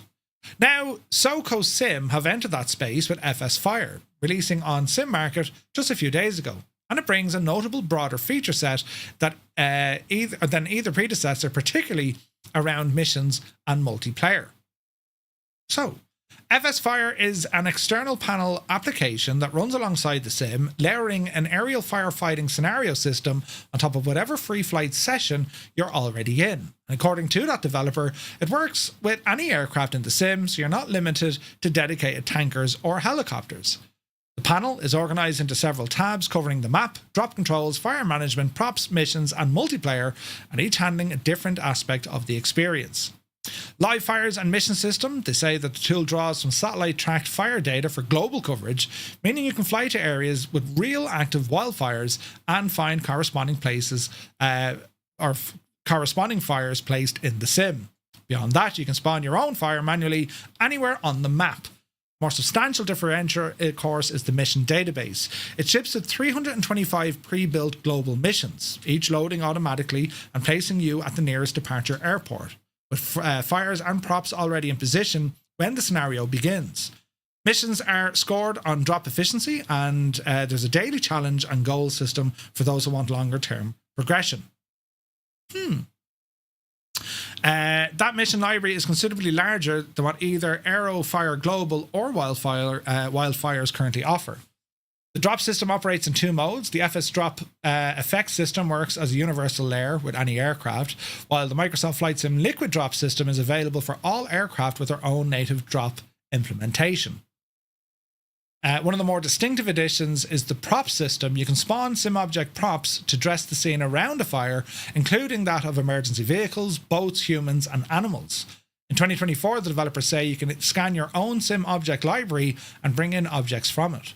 Ooh, that's pretty cool. It also includes a synchronization layer that sits on top of standard Microsoft Flight Sim multiplayer. Once connected, fires, tools, all the stuff, they're all synced between players. The session host manages spawning and removal while guests participate in fighting the fires. Drop effects are visible to all players. Structured missions can also be completed cooperatively with scoring synced across the session. This product, now available on Sim Market, regularly priced at $12.99 at the time of writing. It's on a 20% launch discount, bringing it to $10.39, and it is compatible with both 2020 and 2024. Looks pretty cool. I like it. For those interested in firefighting missions, I will say, if you have a SayIntentions premium subscription, well, you can already do this with SayIntentions. Just be aware of it, because you've more kind of payware here. But yeah, it looks interesting and great to see that it's compatible with multiplayer. I do like that. Swap21, good to see you. I've not seen a bad review of this FS Fire. Everyone seems to absolutely love it. Yeah. I might have to take a look. Quick news here from AnyBuilds. They've released an update for their A300-600 airliner, version 1.0.8. A couple of changes there. They fixed the thrust reverser, modified the reverser sound positioning. So nice to see an update for the A300, which... It's been a while. I mean, they've been busy between the A350, the A340, and of course the TriStar. So it's been absolutely out the door. So yeah, pretty cool from AnyBuilds. If you have the A300, ramble into your Any manager, you can grab it there, grab the update, and you're good to go. The update is available, bringing a focused set of improvements to the aircraft thrust reverser audio experience, and the update refines the volume behavior, improves sound positioning, and better audible range. Excellent stuff. Last bit here with the newest FlyJSim, their 732 twin-jet version 4 is on the way for X-Plane 12. Jack from FlyJSim shared some exciting news. Following the previous update regarding the abandoned 727 and stalled 732 series, well, the latest Discord posts have announced that the 732 twin-jet version 4 will be coming to X-Plane 12 in the first half of June. Jack mentioned it's been a long road and thanked the community for its patience and kindness since his last post, expressing some of the struggles that were hampering community or continued development. He's happy to report the 732 twin jet will come to X-Plane 12 with credit to Amy, who has worked on many of the updates. Any just have a good man, your Energizer, you're on the Lee Roadie tonight. AnyBuilds, ding! Excellent news. AnyBuilds have just pushed out an update for the A350. Small update, further improves WASM stability. Excellent. Fixes the auto derate system, weather radar, GPU state behavior, and also the EFB. They've been flat out, look. This is all like, in the last 24 hours, look. Dubrovnik got an update, TriStar, A300, and now the A350. Great stuff there. Good man yourself, Energizer. Filthy, welcome in. I'm excited for this. The FlyJSim twin jet was always a great airplane. The 727 was awesome. The 732 was always great. It has these really old engines. So I'm really happy to see this coming back. This is a very cool airplane back in the day. And FlyJSim, they made some crackers over the years. So yeah, I'm excited to see this now. He said he'd pick up the 727 eventually. Yeah, no, it's great. It's great news. Like these guys have made some incredible aircraft over the years. So it's and you know, they were very public about what was going on. You know, the old JT8s. Yeah, that's them. They're huge. They were so loud. Those engines. Absolutely cool. Now, over to SayIntentions, bit of news here. The Air Care Alliance. It's part of what you can do with SkyOps. You can do these Air Care Alliance missions. Now, SayIntentions have announced that they're going to continue on year-round with the Air Care Alliance. It's pretty cool what happens here, right? So they've partnered up with them to make virtual flights meaningful. Fly for a cause. Complete a mission in November, December, and we'll donate a portion of your profit from your account. That was back then. This is going to continue on. So basically what it is, you have a number of virtual flights and you can do these within, SayIntentions, using SkyOps, right? And it's very much a partnership between SayIntentions and the Air Care Alliance. And it's pretty cool. You know Zach from Moza, Chunky? He's involved, not necessarily with Air Care Alliance, but they call them puppy flights or puppy rescue flights, just for animals and whatnot. It's kind of cool getting animals into treatment and all this, mainly pets, and relocating them. But the mission board, you can go into SkyOps, you can see the full mission board in there, and it'll give you all the stories behind them, where you have to go, what you're flying with, what time you're going to get there. It's pretty cool. And these are authentic missions. Proper ATC procedures and experience the same challenges and satisfaction as real-life charitable aviation pilots. This is a huge part of aviation. I mean, yes, we have your commercial and general aviation, but then you have kind of, you know, the business side of the house, whereby it's not just, you know, flying friggin', you know, luxury items. You have all the medical side of it and supplies, and it's not just for humans either, it goes to animals as well. So it's pretty cool to see this. So great news there from SayIntentions. They're going to continue on all of this that they've had since last year, you know. And hang on there now, we got the official where's this now? I'm going to press buttons here. So back in December, thousands of SayIntentions AI pilots took part in the Air Care Alliance flights. The response from the community was incredible. What originally started as a seasonal event turned into one of the most meaningful mission experiences we've seen on the platform, so they decided to continue it year-round. If you haven't flown one yet, Air Care Alliance missions are focused on humanitarian and volunteer-style aviation operations inspired by real-world organisations that help transport patients, animals, medical supplies, and more. Not every flight has to be about the airline schedule or cargo. Sometimes it's simply about being helpful to someone and get them where they need to go. When you complete an Air Care Alliance mission, SayIntentions donate a portion of your subscription revenue to the real world charitable organisation associated with that flight. So your simulated flying helps support non-profits that volunteer their aircraft for patients, animals, veterans, supplies, and more. That's cool, isn't it? That's very good. That's just a nice thing, do you know? So yeah, you can do all that from inside SayIntentions. You can do it through SkyOps, and you can just pick your flights, complete your flight, and SayIntentions give a portion of your monthly sub towards that charity. It's a nice thing to do, lads. Very nice thing to do. So hats off to SayIntentions for that. Great stuff. Now, I have to press some buttons because before we look at this machine, we're going to be having a chat with Evan. Now, where did I put all this stuff, Murph? I'm still Murph. I put it over here, look.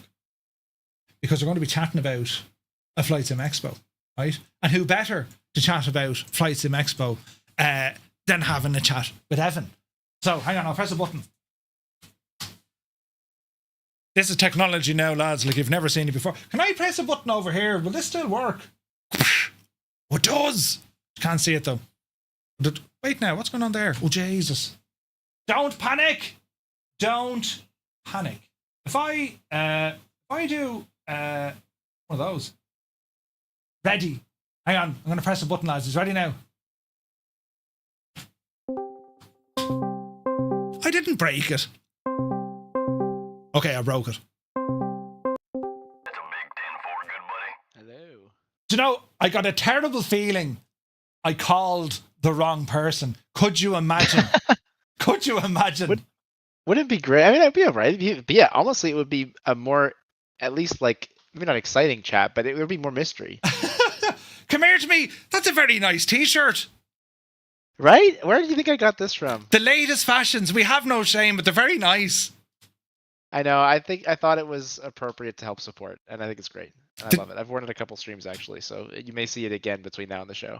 Did you get the underwear as well? Did you? No, that wasn't included in my package. But I did get a fun little key tag that I put on my backpack. Nice. Evan, it's great to see you. Excitement levels are as high as they can possibly get with FSExpo literally around the corner. We got a month and a couple of days. How's it all going so far? I mean, you've been busy. Yes, we sure have. I mean, it's got a lot busier in the last couple months, I guess we could say. Obviously, as we talked about last time on the stream, when we were in January, there were some concerns about the area and all those kinds of things. Obviously, everyone has forgotten all about that, which is great. And now everyone is excited to come to the show. So a lot of developers who were kind of on the fence before the last time that we chatted have been reaching out and asking to join and doing all this stuff. So it's been a little busy because we're doing the stuff we might have done in January now, but that is a very good problem to have, and we're excited. Absolutely. And the video that you did, great work, yourself and Callum and the team getting around. It was great for us to actually get an idea, what's this place all about, right? Because, I mean, naming a venue, everyone kind of like, I remember when it was Vegas and someone said, oh, Vegas. And then they said, oh, Providence. We're like, oh, it's Providence. And like every time it's like, these are incredible. And when St. Paul was mentioned, where? Minneapolis. I've heard of Minneapolis, right? So it's... It's great to see it's just great to see a kind of a preview of what we can expect leading up to it. Yeah, that was the idea. I didn't really know St. Paul was a thing either, to be honest, until we started this whole process. And actually, it was one of our attendees, Micah, who reached out to me, and now it must have been 2 or 3 years ago, sort of saying, hey, have you ever considered the Midwest? And I was like, well, we've looked at Minneapolis, but downtown convention center is way too expensive. And he's like, well, they have another one.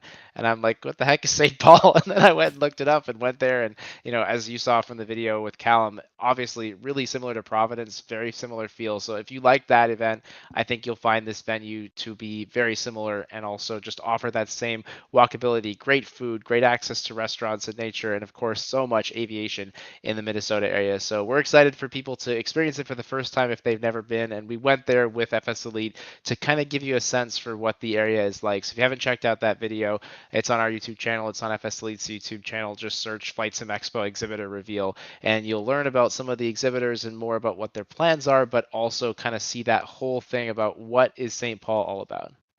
And it was particularly cool as well because it's for the first time leading up to an event, it gave you a chance to get around and meet local business, right? I mean, you went to different coffee places, you went for food, you even found a place that does aircraft models. Like, this is actually really great to see, because it means then, the FSExpo Carnival is coming to town and they can kind of get everyone involved. Like, it's rather than, who are you guys with? It's like, oh no, we actually know this event is coming now.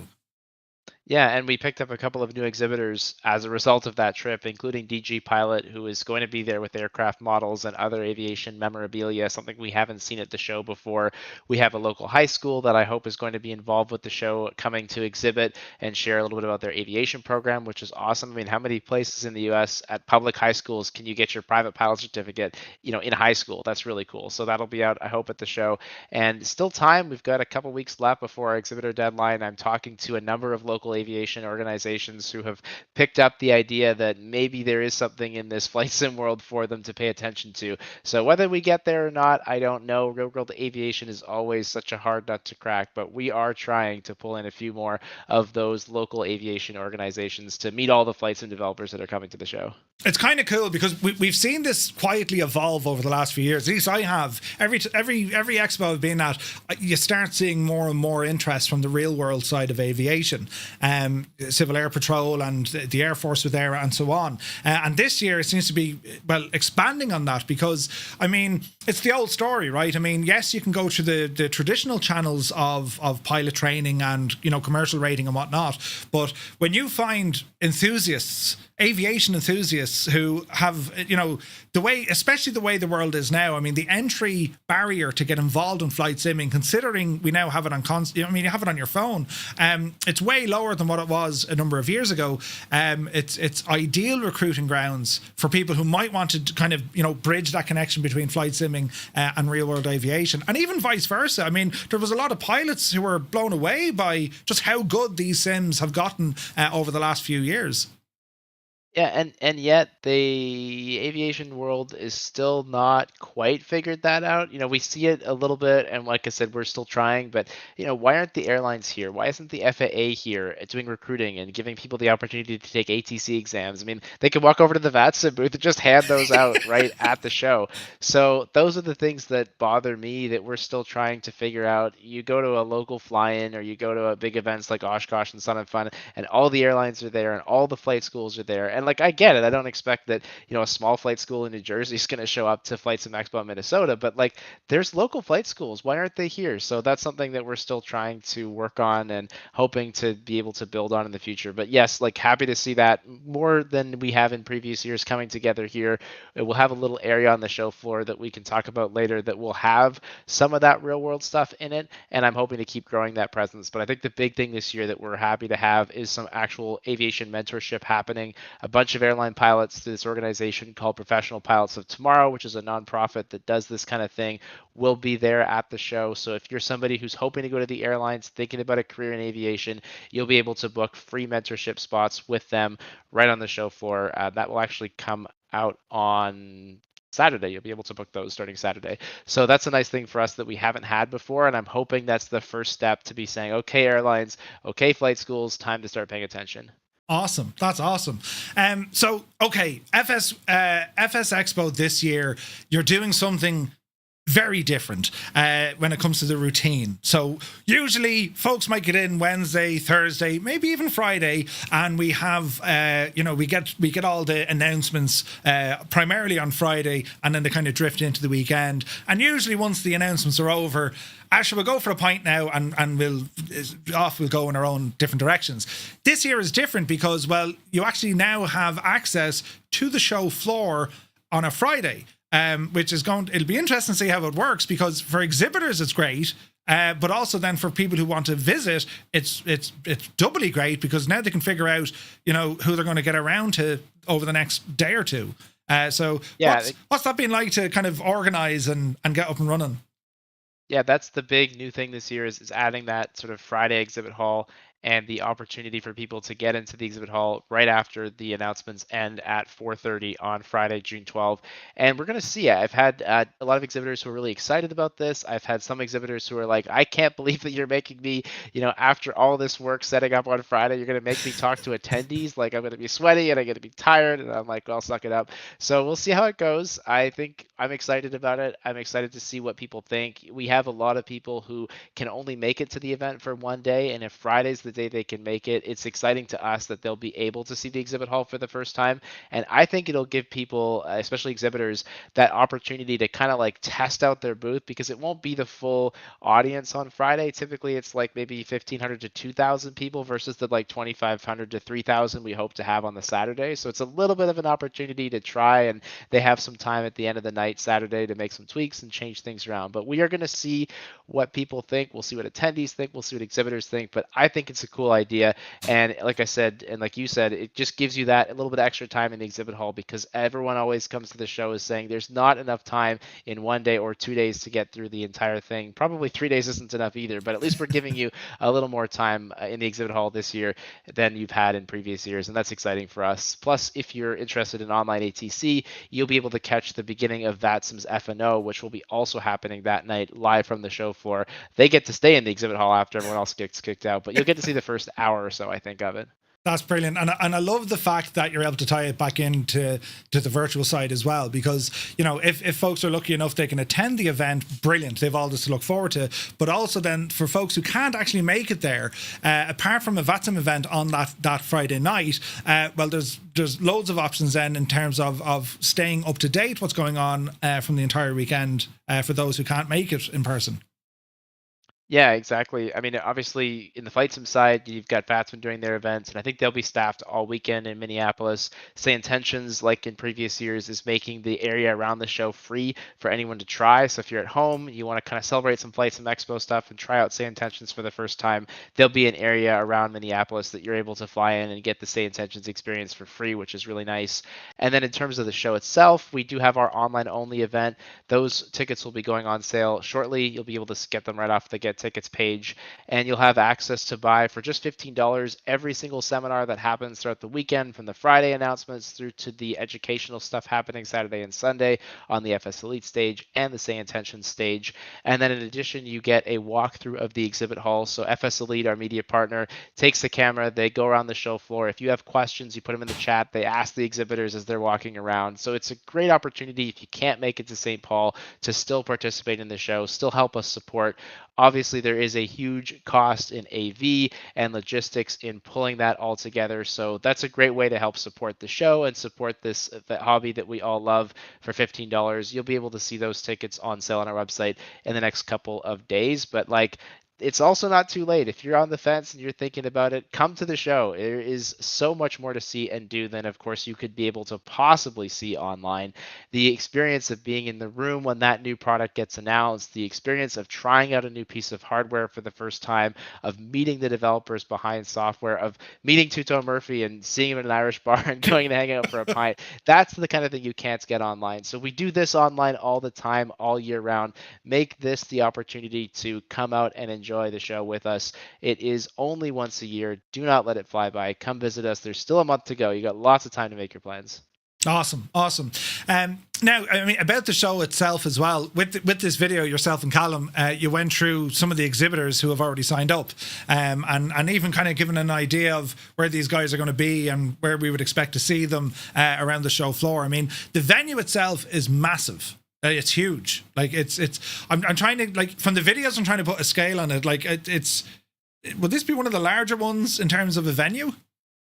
Yeah, I think it'll be a similar size exhibit hall to what you saw last year in Providence, and both of those were bigger than we've ever had in the past. Mm-hmm. So definitely we'll see, I guess, more exhibitors, more stuff happening on the show floor. Very similar to the theme that you saw, or the vibe that you saw in Providence, where we had the stages on the exhibit hall, the workshops on the exhibit hall, kind of everything happening all in one place over the course of the weekend. And for that to happen, of course, you need a ton of space. So over 70,000 square feet of dreamy exhibit hall space is what we have this year, with over 70 exhibitors in the exhibit hall and all those workshops and all those things going on. I think it looks like a big room, and then we're going to fill it, and it may not look like a big room, which is the goal. So I'm excited to see that all happen. And then upstairs in our ballroom, when we have the Friday, should have about 1,500, maybe more seats, and I'm expecting that to be completely full as well. And it is a both nerve-wracking and terrifying, but also really fun experience to get up on that stage and look out at that room and just see there's not an empty seat in the house. So that's the goal for Friday. Awesome. So you've sent me a sneak peek. We can kind of have a rough idea of a floor plan. I just need to apply kind of Murphy genius mode here, so bear with, so I don't break anything. But I mean, the run through on Friday, it's the focus is still announcements. We're getting the latest announcements, be it from hardware and software, and they get a stage presence as well. And it's pretty much full on. I mean, there's not much room for air in between each segment. No. There's no room for error whatsoever. FSExpo Friday, we have actually made that even tighter this year. We have even more announcements. Whereas last year we only had 10-minute and 20-minute slots. This year the slots are 5, 10, and 15 minutes. There's a couple of 20s, but by and large it'll be like 5 minutes back to back. Developer comes on the stage, they make their announcement. We will kick them off of the stage if we have to, and then we'll bring on the next one. So we're really trying to make that day as quick as possible. I think we had 40 or 50 developers apply for time. We only have maybe 20, if even that, actual live slots that are going to happen. And again, they're going to be really, really fast paced, because we've told developers, nobody, and I mean this in the nicest possible way, but nobody wants to hear your roadmap. Nobody wants to hear a sales pitch. Nobody wants to hear what's happening the next 10 years. We want to know what is the big announcement that we should know about right now, and where can we try it. And we have some really cool announcements lined up. I don't want to list everybody because I'm going to start forgetting people, but we'll have that full list on the website as we get a little bit closer. That day is shaping up to have a lot of really big announcements. And again, to be in the room with 1,000+ flight simmers all reacting and seeing and experiencing that for the first time, there is nothing else like this in the world. So it is such a unique opportunity to be there and to hear people describing their product that they made and explaining why it's so cool and sharing with you what it is that made it so special for them. That's why it's so hard for them to keep it to a 5 or 10 minute time, is because they're all so passionate about this stuff, just like I am about the show, just like you are about everything that you do. But that's the challenge that we have, is we've got to fit as many of those possible announcements as we can in the time that we have. So we're going to make it really snappy. We're going to kick some people off the stage probably, but that's okay. It'll be grand. We'll shout from the crowd, get off. So I know, and I made some playoff music a couple of days ago with some funny sound effects in it. So maybe no one will ever have to hear it, but I feel like it's going to get used a couple times. Yeah. It does a good job. I'm not on stage though. Like, I'd ruin your schedule. I'd start with a joke, and then we take it from there. But well, you did a great job with A2A though a couple of years ago. I was so nervous as well. It was right? brilliant. Oh, it was so much fun terrifying. though. It was terrifying. You were grand, sure. You got dressed up and everything. You were fine. Ivan, that was like I was wearing shorts and a t-shirt, I think. But yeah, that's as dressed up as I get. So what we have here, this is still to be finalized. You're still working on this, but it is an interactive show floor plan. This is what's due to be on site, and already we can see a couple of things. We know our exhibitor booths, where there's going to be activities, where there's going to be seminars, but also then food and beverage is going to be available. You've concession stands gone in there as well, and there's quite a bit going on. So I suppose I'll just do a quick kind of ramble around to see where everything is. FS Elite stage and a number of chairs and tables. That was similar to what we had in Providence as well. It's just ideal you can sit down and have a listen to what's going on, because FS Elite, I mean, they've a full schedule over the weekend with their stage announcements as well. So it'll be busy.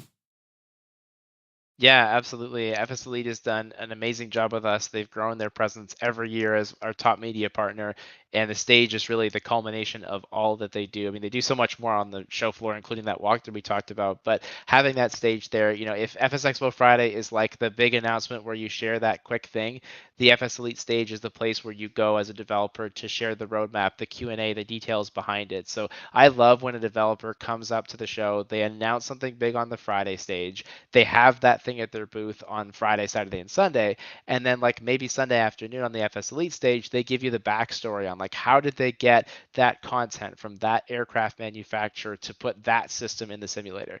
That's kind of the idea behind the FS Elite stage. We'll have some educational content, some content creators up there, some local aviation representation as well. But by and large, it is the place for developers to kind of get into the nitty gritty, get into the details.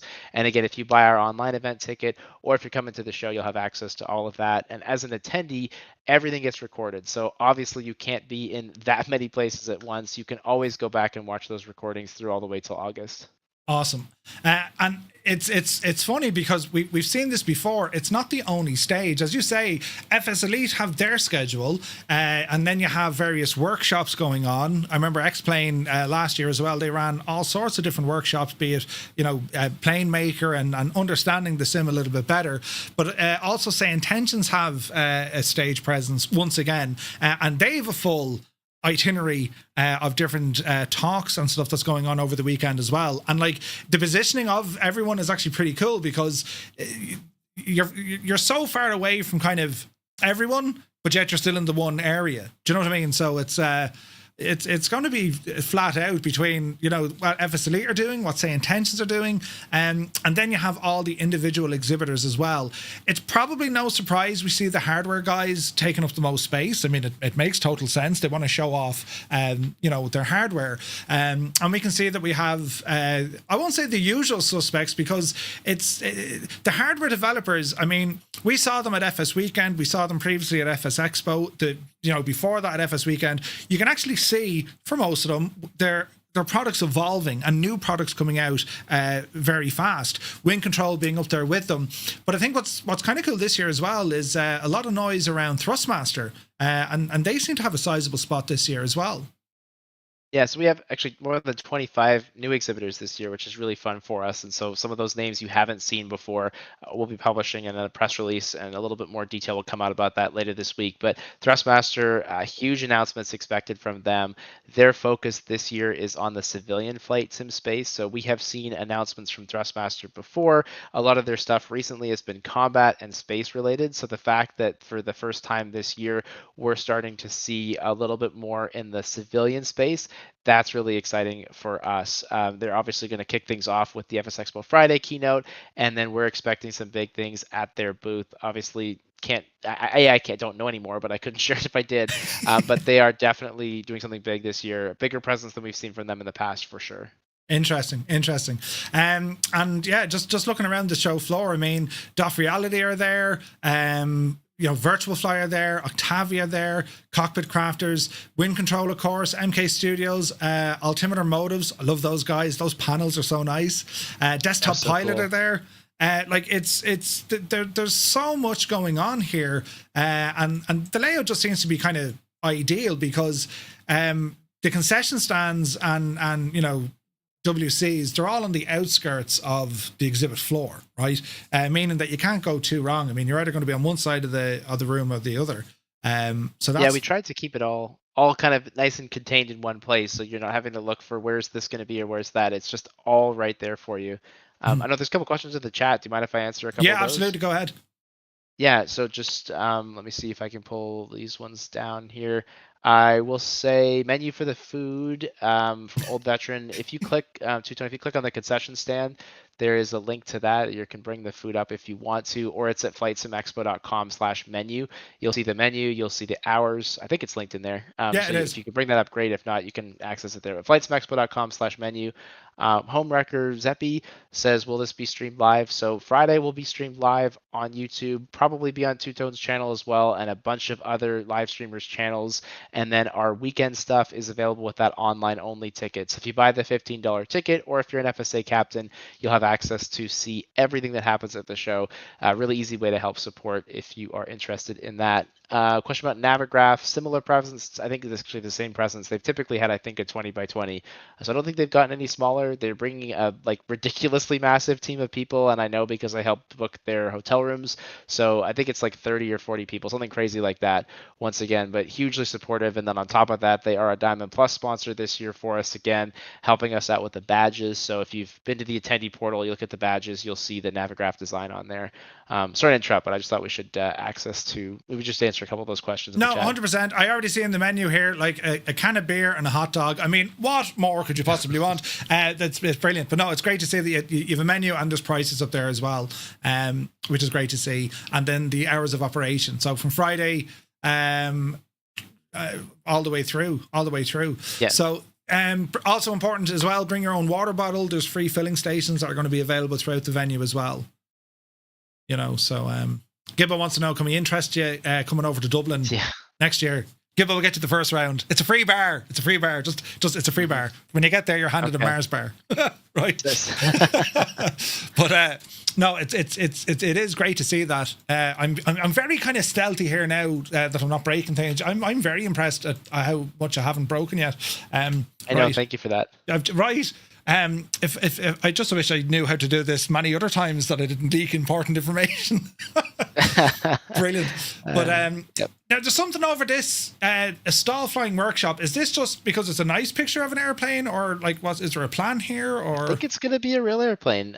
You know, subject to maintenance, weather, and all the things that have to happen to fly an airplane to an event that doesn't have an airport at it. Mm-hmm. The plan is they're going to fly it in. They're going to take the wings off. They're going to trailer it from the airport and put it on the show floor for us. Whether that happens or not, as I say, you know, there's some things that could get in the way, but it looks pretty good that it will happen and be part of this really cool new area of the show floor this year called our Short Takeoff and Landing Flying Workshop, supported by our friends at MOSA and National eSTOL. A huge partnership there. Zach has done an absolutely incredible amount of work for MOSA in helping to make this all happen. And the idea is that you'll be able to compete against real world short takeoff and landing competitors in the simulator and try to beat them and see if you can do a better job. There'll be some prizes. There will also be an opportunity for you to take some workshops and get some lessons from those real pilots. So real bush pilots showing you how they do what they do in the sim is what that whole area is designed to be. And that's hopefully that floor plan is accurate. So there'll be a trailer, there'll be an RV, and there'll be a plane, kind of just making this really nice statement piece in that section of the show floor. And if you're wondering why it's there, it's because the loading dock entrance is right there. So we had to put it right where that loading dock was so we could roll all that stuff in without trying to damage or destroy the rest of the exhibit hall. That is pretty awesome. That'll be cool to see.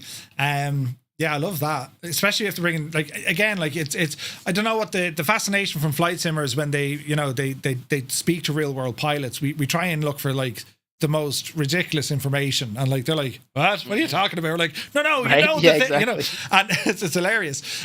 But also Grinelli have a huge area as well. I was really impressed with them last year. I mean, they got all the camo netting and all the jazz, and it looks like they're in another sizable area for this year. Yeah, he's gone even bigger and better this year, trying to put on this combat arena concept. So it will be not just the Grinelli Designs booth, but also a place where you can compete and practice in things like formation flying and combat and all of the things that kind of make that portion of our community so exciting. So DCS-based activation, I think, I don't want to overpromise, but I think there was talk of like a balloon. There was talk of smoke machines. The last picture I have from him is like he's building this in his living room. So like he doesn't have a living room anymore. He just has an exhibit booth wherever the couch would be. So I'm really excited to see what that is going to turn out like. He's done so much work to try and make that happen and bring in that combat sim. You know, we're a big event from a civilian perspective historically, but starting with the last couple of years and now really this year with Wind Control's involvement with DCS, with IL-2, which will be represented at the show for the first time in this year, Pimax coming back, all of those kinds of things will give this a little bit more of a combat feel. So you'll have that civilian stuff that you're used to seeing, but more and more DCS, more and more combat. And I think that's important because we've always wanted that piece of the community involved and we haven't had it. So we're excited to see that this year. That's going to be awesome. Yeah, and they've thought about that, and it's not like smoke that would set off the smoke detectors. Apparently, it's like I don't know what it is, but it's some other thing that doesn't do that. We did think about that, I promise. Yeah, we'll see what happens. Also, I see here AFBX. So people who are looking forward to learning more about AFBX, that's the upcoming EFB from Katie Pilot. They're going to be exhibiting there, which is that's a first. That's pretty cool. Yeah, first time you'll be able to try that anywhere in the world, which is really exciting for us. We love when software and hardware people bring something new for you to be able to try. And as a developer, you know, Katie and I have chatted a whole bit, and like she's so excited to be able to see what people think about this, right? Because where else can you go to be like, hey, I'm going to watch somebody else try my product, and I'm going to see like what buttons did they click and what routes and menus did they go down, and be like, oh, that wasn't what I thought they were going to do. Like there's nowhere else you can see that and actually do that in real time unless you're like sneaky and install some spyware on people's computers. So not that I know of any flight sim developers who would ever do Not that. at all. So I think this is really a unique opportunity, and I'm really happy that Katie and then a bunch of other software devs are using the show just like that. I love it. I love it. And then Parallel 42, again, they're looking after the exhibitor lounge. So that's for the exhibitors themselves. If they want to break away, get a bit of quiet time, or even just network, Parallel 42 are hosting that area for the exhibitors as well. Exactly, and a big sponsor of ours again. The amount of support that Parallel 42 has provided both last year and this year to look after the exhibitors has been awesome. And if you've ever exhibited at any event, you know how tiring it is. You know how hungry you are. You know that you just need a coffee, but you can't get away from the booth because it is so busy. So at least we put this right on the show floor for you to just grab a quick second for yourself if you need to, or have an opportunity to just meet and network with some other developers. Grab a snack. That's available to all exhibitors and all sponsors, courtesy of Parallel 42. And that was a really big win when we got it for the show last year. Great feedback from the devs who participated. So we're hoping for the same again this year. Awesome. And like, again, Rick Engineering's like, my feet hurt just thinking about it. Yep, I feel you. I feel you. Like there's probably, there's one or two kind of family known names, exhibitors who may not be exhibiting this year, but they're still going to be there walking the floor, interacting with folks. It could be the case maybe the studio is quiet or whatever, but even those if you expect to see a certain name, there's a good chance they're going to be there. I mean, looking at the various sponsors, Diamond Partners and so on, you've a lot of folks also attending who may not be exhibiting this year. So there's still so much scope just to be able to meet up and catch up with developers from all simulation backgrounds, which is also great to see as well. Yeah, we've tried this year to indicate on our partners page who is attending if they're sponsoring but not exhibiting. So obviously you don't know where to find them, but they'll be there somewhere. It's kind of like a game of Where's Waldo. So that's on our website under the sponsors and exhibitors page, and all the sort of sponsors that we know who are actually exhibiting officially, attending officially rather, they'll have a little star kind of beside their logo on our partners page. Then that's kind of the idea. Now I'm going to make them do some technology thing again. This is bad, but just going to try and demonstrate what I'm talking about. So yeah, FS Reborn, a good example from an old veteran there to point out that, yeah, they'll be at the event. They may not have an exhibit booth, but you will definitely see Raul there, and he's supporting us as a Diamond sponsor this year, which is great. And recent news obviously coming out from them lately, so maybe there'll be some more of that to share as well as we get closer. Sweet. So I've my old trusty maps open here now, just to give kind of a rough idea of the area. So here's the main venue itself, and it's called West Kellogg Boulevard, and that's where the main event is itself. You have kind of the Grand Casino area, that's like just a building off over the left hand side. This is our main area of interest here. And it's only when I went, you go exploring the map to see what's around, and like in addition to what you have organized in terms of like the extracurricular activities, and there's all stuff. There's a run, there's a Mall of America, there's a whole load of stuff going on, but there's also a lot of stuff in very close proximity, including museums, libraries, a multitude of restaurants and cafes. There's so much going on here. I imagine our main entry is on West Kellogg Boulevard, isn't it? It's right here, nearly. It's. I had a feeling because myself and Scott were talking about this the other night. We're like, this would be Murphy's Law now. It'll be over the far side, So no, it's definitely there. Sweet. There is the Sky Bridge. If you kind of like pan to the left, you'll other way, but you'll see the Sky Bridge there, which is from the parking area. That is kind of a way that you would go if you're going to park right at the River Center. You'd walk across that Sky Bridge to get in. And there are entrances kind of from all sides. I mean, the right to the, as I see it Twitch at the moment, to the left, but it may move by the time that we get to this. There is the actual Grand Casino Arena, which is where the Minnesota Wild plays. So it's a very accessible area. You can kind of enter from a whole bunch of different directions, but that main entrance you just showed is the right one. Sweet. And as I said, just, heading east, just down the road, plenty of restaurants. You got the St. Paul Public Library. There's like beautiful gardens all the way in and around. You got the river right out here as well. Like, it looks like a really nice area. And I think that's why a lot of folks were we're very happy with the Providence vibe is because there was no real travel, and wherever you did have to go, it wasn't as distracting as, say, maybe a Vegas, or you had to go by car out to somewhere in Houston. So it seems to have a very kind of similar vibe to Providence. Yeah, exactly. If you can show 7th Street, which is to the sort of left or to the west of the convention center. That's where the Hampton is for people who are staying there, and that's kind of their main like bar and restaurant district that goes along with the Grand Casino Arena. So that's where your Irish pub is, and that's where a whole bunch of different bars and restaurants are. That's where a bunch of hockey themed pubs are, of course, because you're right by the hockey. But yeah, there it is exactly. So all that stuff like right along that street. Basically, just walk out of the convention center, make a right, and you're there. And if you're at the Hampton, you're literally right there. If you're at the Intercon, you're just going to be a couple blocks away. But that's kind of where all the stuff's going to be happening. And yeah, super walkable, super nice. I mean, the video that we shot with FS Elite kind of gives you the sense of what that will all be like. But again, if you were in Providence, or if you like that concept of just like, I'm going to walk out of the convention center and there's going to be something, this is a really good spot for you. I think they were saying, other than like 1 or 2, pretty much there are no chain restaurants at all in downtown St. Paul. It is all locally owned, unique stuff that you won't see anywhere else. And I think that makes it really cool character and vibe to a downtown. So I'm excited for people to be able to experience that. I've been there, I think 3 times now. Once in February when it was bitterly cold, and then once again in April when it was a whole lot nicer. So I think you're going to like the weather in June. It's class, and like, you're dead right. All the way down this street, I mean, there must be 15 or 16 different pubs and restaurants, cafes, diners. They're all up and down the street, and they all have their own kind of vibe. It's anywhere from cheap and cheerful to kind of fine dining. It's everything in between as well. Will you judge the Guinness pour? Oh God, I'll have to. Yeah. Oh God, I've been casing the place out now already. So I'll when I ramble you told me in about it last time. Yeah, when I ramble in, I'll tell them I'm from Guinness's. I'm out to test the taps. But I know we'll have to check it out, because the crack in Murphy show the last time, it was just became the unofficial. We're going here, lads. So I'm looking forward to that. But also, getting around, I mean, as you say, it's everything's pretty much walking distance. I mean, from the airport, if you're flying into Minneapolis, you're about, what, 20 minutes Uber up the road? I mean, I would walk that, but I'm the wrong person to ask about that. So yeah, it's like a maybe 15-minute drive, really easy drive from the airport, MSP. Obviously, lots of nonstop flights in and around there. It is also on the Amtrak Borealis line that people want to take the train. We have a discount at a local FBO if you're flying your own airplane, and we have discounted parking at a whole bunch of different hotels if you are driving your own car. So we've tried to make it really easy for people. All those details are on our travel page.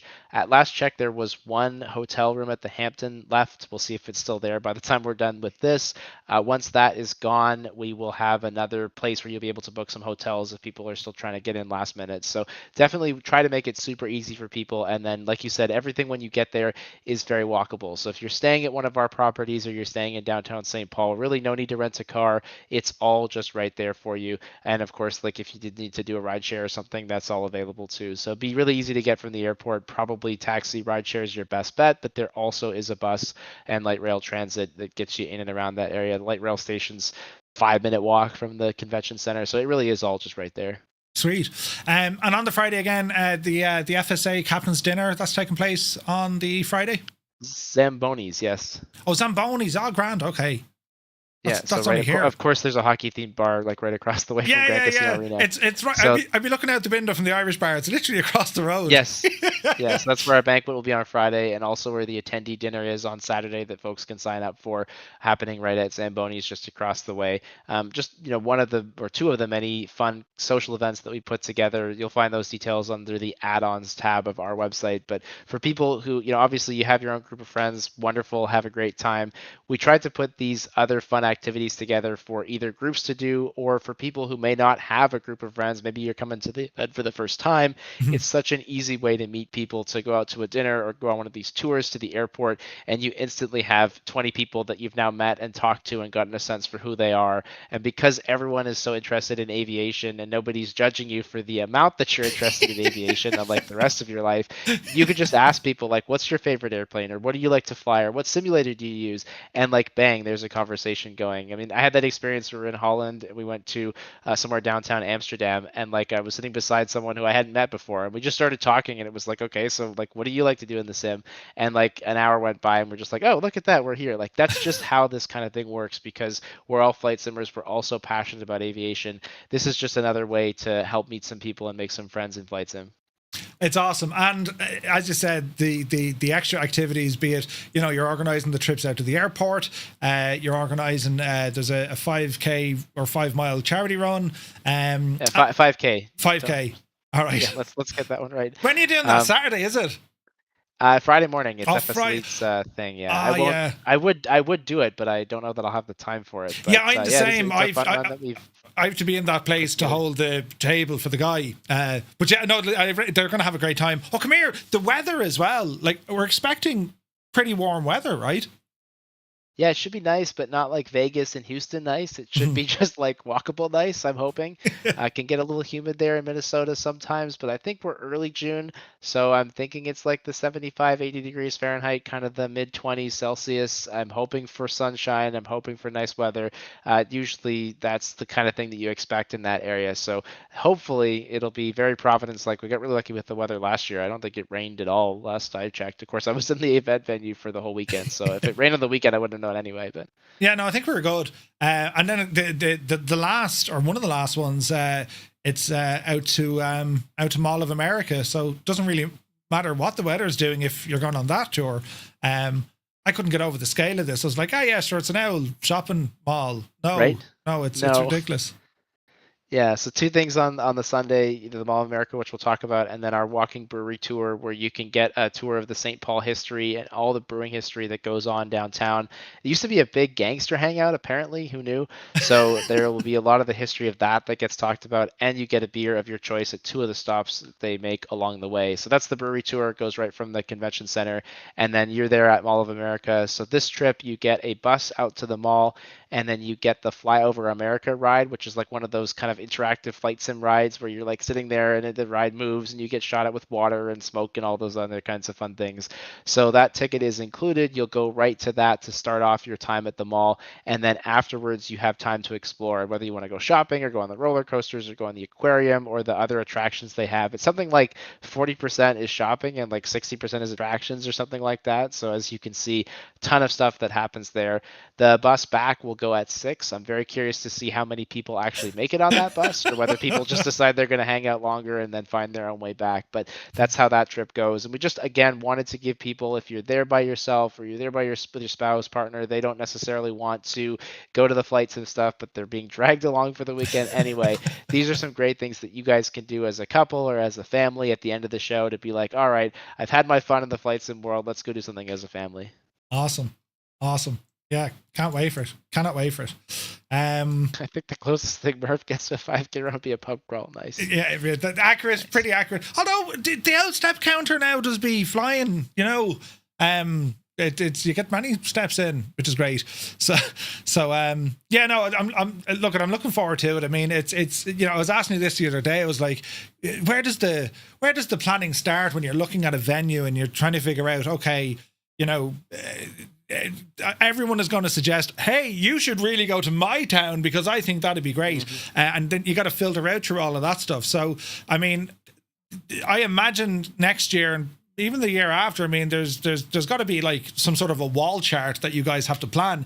This is not a thing you can kind of roll up in a couple of months. There has to be some sort of kind of idea or at least areas that you kind of shortlist.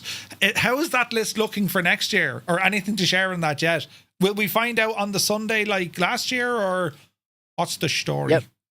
Yes, we will. I have the signed contract for where and when 2027 is going to be sitting in my to-do list to send to the venue because it just got signed by Phil earlier today. So happy to check that off my list, and that's being done as we more or less as we speak. But the process would probably have started back in, well, basically after last year's event, when we announced where 2026 was going to be. Pretty much in short order after that, we start looking at 2027, and we went out and asked the community. We get some suggestions and all those things. I mean, that was how we ended up in St. Paul. Was Micah responded to one of my messages being like, where should we have this event? And a place that I never would have thought of is where we ended up. So we do that. We talk to our developers. We do a bunch of surveying, try to figure out kind of what the options are, and then we go start looking. So if somebody suggested a venue, we go look at, is it big enough? Is the internet going to be available? What are the prices like for electricity? Can the developers afford it? What are the hotel rooms like nearby? Are there enough? Are they expensive? Are they cheap? Are they nice, right? How does that all kind of work?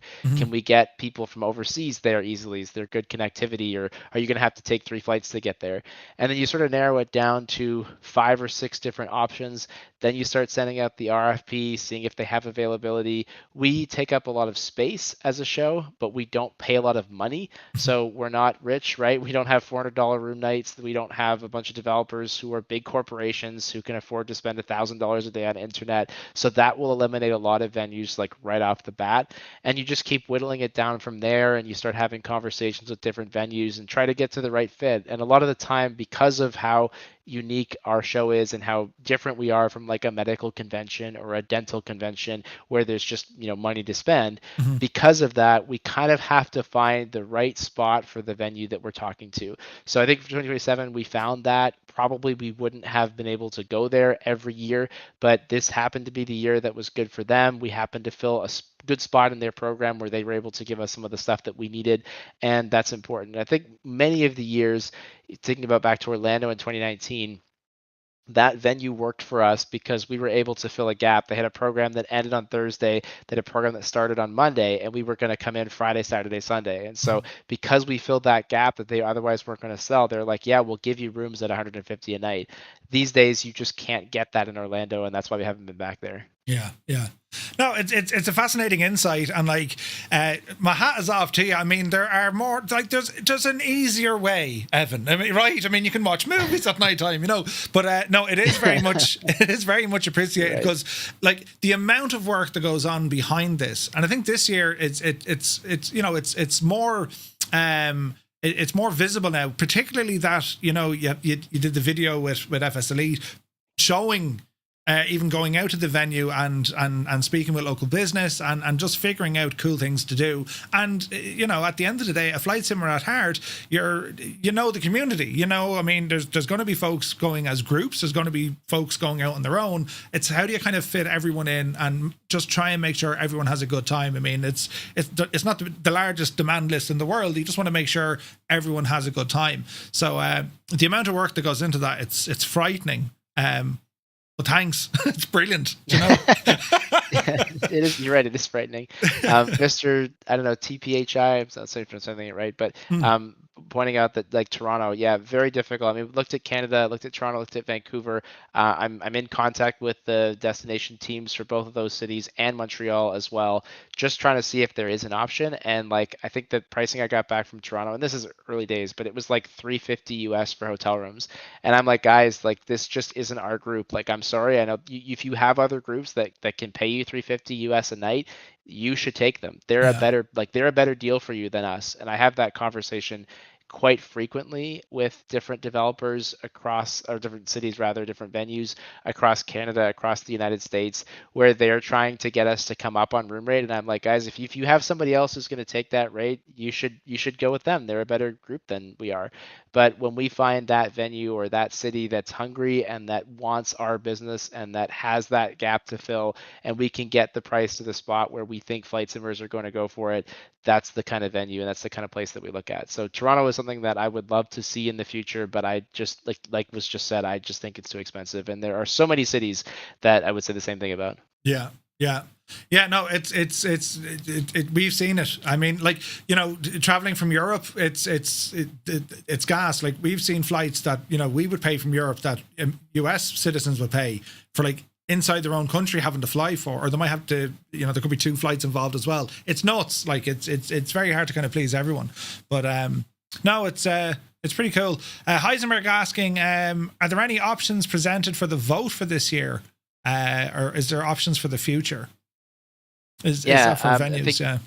Anything that we know works as a venue, we would keep on the list for the future. And if there is a place where right now the pricing isn't where it needs to be, but maybe, in another year there's going to be a different story, that's something we would keep in mind. So Providence you wouldn't have seen on our voting for this year because the pricing for hotels is about maybe not quite 3 times. It's higher than it was when we were there. We were at 199. That was like the lowest rate they've ever offered, and like they're just looking at me like I have 3 heads when I asked them for 199 again. So until they can come back to 199, like we probably won't be able to go back there, at least at this point.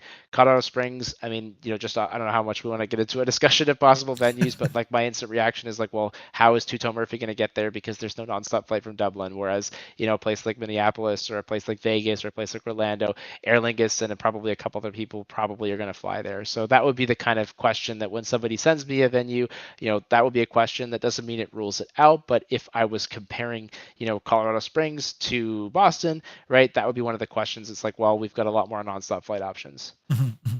No, makes total sense. Sweet.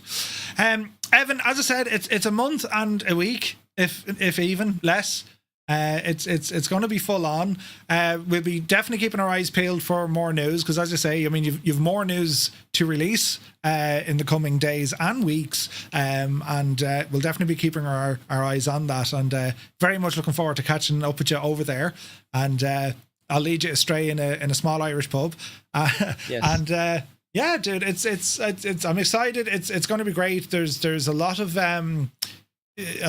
developers going to this, and I said this to you before, where you have developers who they'll be at FS Weekend and then come back at FSExpo. They'll kind of plant the seed at FS Weekend, and then they'll be able to show all when it comes to FSExpo. But it also works the other way around. You might have other developers give us a kind of a sneak peek now in kind of June, and then they'll pretty much have it ready to rock then the following March or April. So it's just great seeing that level of how connected it all is. It's great to see. So yeah. Yeah, for sure. I mean, FS Weekend's my opportunity to like go and actually enjoy a flight sim show, and then of course FS Flight Sim Expo is like the time that I just have to work. So I'll be there, but I'm not sure if I'm attending the show. Awesome stuff. Well, Evan, listen, thanks a million for taking time out of your schedule. I mean, it's the effort and work you put into this. It's not all the effort and work that you have to do. I mean, you've got your own stuff as well. So very much appreciate your time to share. Give us the information. Let us know what to expect, and looking forward to catching up with you. Yeah, likewise. Thanks for having us on twice this year. Super appreciate the opportunity to engage with the community. I'll answer a couple questions just in the chat here. If anyone else has other questions for me, find me in Discord, shoot us an email, give me a call. Happy to talk more about Flight Sim Expo, and I hope to see a lot of you in less than a month. Sweet. Okay, Evan from FSExpo, dude, thanks a million, and we'll chat to you soon. All right, talk to you soon. Thank you. Take care. Buttons. And brilliant. My buttons work. Absolutely fantastic. He's a gentleman and a squire, is Evan. So that's us up to date with FSExpo, Flight Sim Expo, which is happening, of course, a little bit later in June. So any other information that you need, lads, just head on over to the Flight Sim Expo website. You get tons of information there. And of course, the videos that we were showing here, the FS Elite kind of preview, and also the Flight Sim Expo kind of roundup from last year, just to give you an idea. I'll pop all those into the chat as well. So massive thanks for that. Now we move on. We do some flight sim and stuff, because we have a couple of things to check out before we go here this evening. So we're going to be checking out this aircraft. This is the CAC. The CAC Boomerang, right? So we're going to have a quick look at this. This aircraft, developed by AnyBuilds, it is the Local Legend for Microsoft Flight Simulator, Local Legend 24. And it's not the first aircraft we've seen from this real-world manufacturer. They also made the Wingeal, which was released a couple of years ago, which was great to see. So what we have here, the Boomerang single-seat, single-engine, multi-role fighter, developed and manufactured by Commonwealth Aircraft Corporation of Australia. This was their only combat-built aircraft, if you've seen it released, well then you know what the crack is. If you have it, you know what the crack is. But if you don't have it, well, I plan to give you a look here to see what it's all about. First and foremost, it comes with a number of different liveries, and they're all kind of period accurate. And the modeling, texture work, it's what you would expect from AnyBuilds. It's done to a very, very high standard, and it's an interesting machine because it shares its look or its looks with anything from, you know, a Harvard or a Texan, but also kind of a bit of P40 going on maybe, or you know what I mean? Not only the Tomahawk, what was the other, what was the Thunderbolt? P46 or something, was it? Am I right? Kind of has that kind of heavy utility look by it, and armaments and all the jazz there as well. It's a very pretty looking aircraft. P47, that's the one. Good man, lads, that's the one. So what we're going to do, before we do anything else, I'm going to remove all our chocks and tie downs and the devil knows what. So let's see here now. Oh really, that button doesn't work? Okay, so let's see. It kind of works, but I left this on.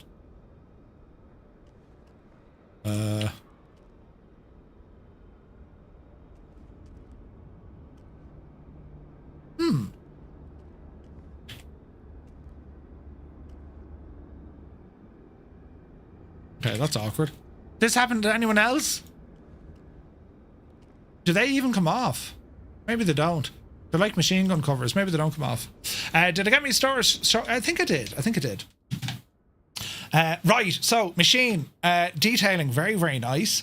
We have fuel over here going the main tank. Prop mixture is from the top down. We'll go there. Well, we'll check the checklists. There's an idea, lads. We'll check the checklist because, well, there is checklists in this. So flight controls, there's no control locks, so they are free and correct. Wheel chocks need to be set, so we need to have a look at these guys. They are located just here. Quick check outside the aircraft. Did it work? Really? Do I need to restart this, or are we just having moments? Because I saw there was a couple of fixes needed. I'm not seeing wheel chocks now. Interesting. I would expect them to stay on until the shooting starts. Yeah. You shoot through them. Safe gun covers. Yeah, that's weird. Chocks required for engine start. Well, I don't have them now, so I can't do that. We do have buttons down here, but some of them don't work. Some of the buttons are animated and some of them aren't animated, so... Alright, we won't freak out too much. Can it be power control? Switch to ground or flight power control. Ground or flight power control. Right. Park and brake must be engaged and set. Park and brake is set. Okay, before starting the engine, so battery switch needs to come on, fuel selector on, oil cooler door closed. So battery, we've batteries over here, I think, have we? Let's have a look. Panel lights, so get some of these on here for the minute. Camera gun, nav lights. Don't know what that is. If I was a battery, I'd probably live over here. There's ignition. Okay, we're getting somewhere, lads. There's our ignition. Well, that's the boat for the moment. Let's see here now. Do you know the way, like, sometimes that camera works and it'll show you where things are, and then sometimes it doesn't? For instance, battery switch won't let you look at it. I wonder, is that a chase plane thing? You know what I mean? And there's a generator. There's a battery warning. Turn two switches on. There's life in the system. Battery and generator. Okay, that'll do. Oil coolers, right? Flaps, mixture, throttle, supercharger low, fuel pump on. Five's a fuel pump. Do we have an electronic fuel pump? Give that a blast and see what happens. Clutch power, that's all gun stuff. That's our radio. Reflex sight, that's for the sight. Park and brake. High in, low out, so it goes to low. There's a primer. Oh, that's the de-icer. Primer doesn't work. Okay. Carb air. No, it's a displane thing, is it? Right. I used to play IL-2. I've heard of it. I've never used it. Never used IL-2. I don't see... That's the tail wheel lock. I don't see the fuel pump. Yeah, 98 Vulcan, as someone who's representing Australia, you've made this a bit confusing. Didn't she?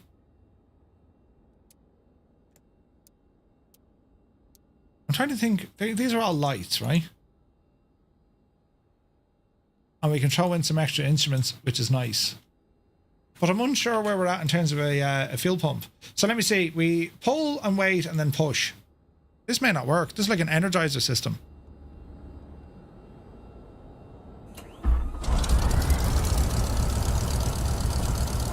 Okay, there's life.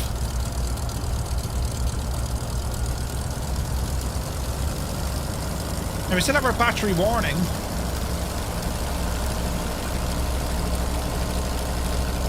Sounds nice. Everything's upside down, Big Al, yeah, 100%. Jeez, it does sound nice, doesn't it?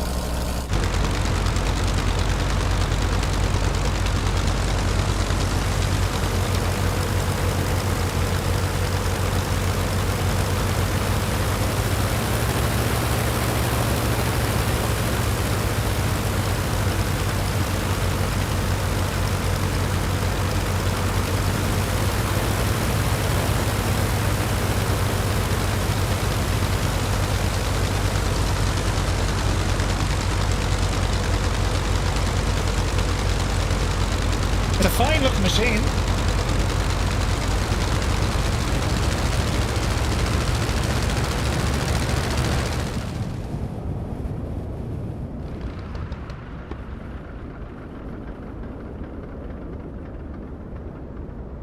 I didn't just break it, did I? I was only barely revving it. Oh, Jesus.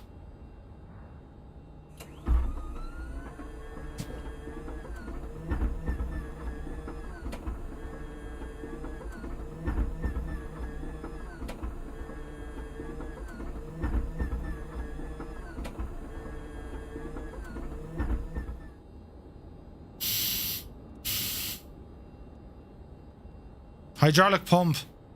What do? You're the cowl flaps. Lads, I'm after shagging this.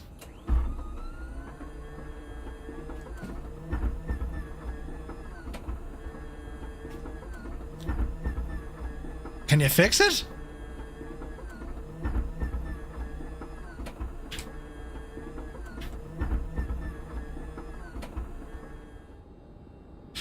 Right.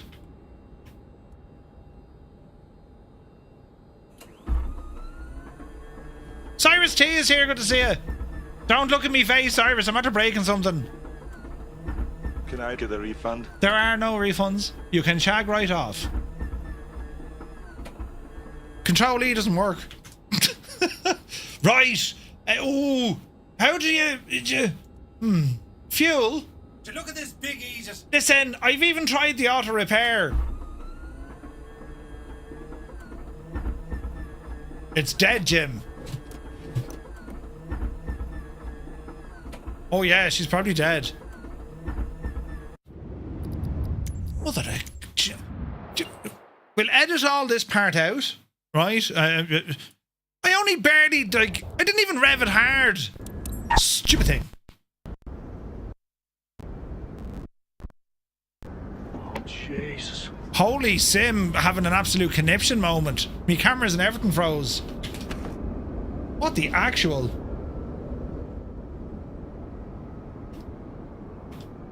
Right, we're live again.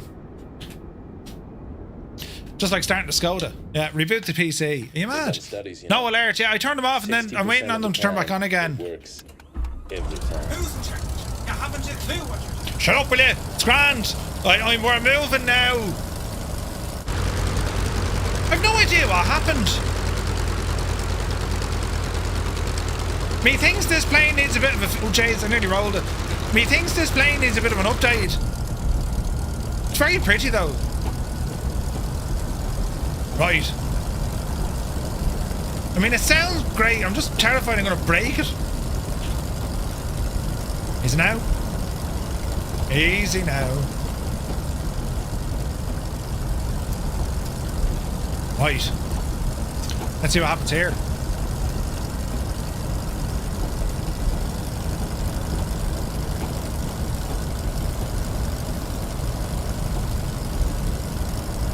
Stay going. Yeah, I can do an update as well, yeah, 100%. Oh, it's very nice though, look. Jeez, the pilot is tiny in the plane, look. What's he doing down there? He looks like an infant.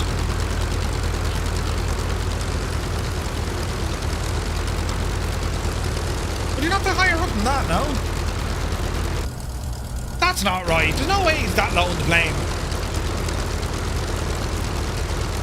And the headrest is up there. Let's see what happens. To infinity and beside.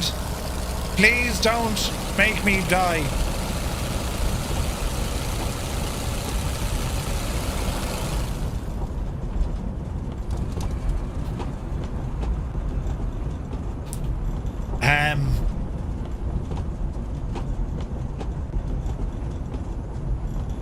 Right.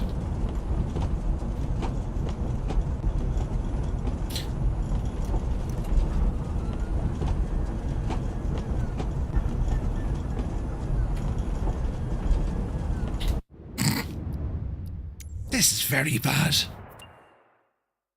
At least there isn't oil over the canopy. Yeah, it didn't kill me this time. Yeah, I don't know what's going on here, lads. I have flown this machine. And I really don't want to go, like, restarting the sim. It's not liking something.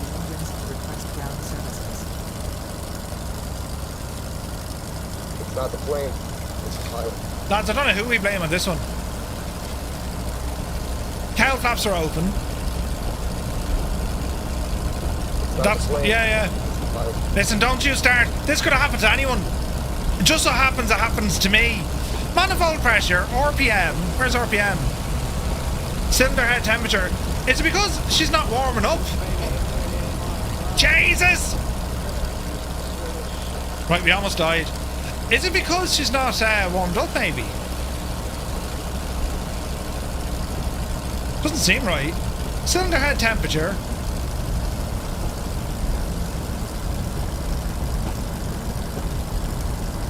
I'm very confused.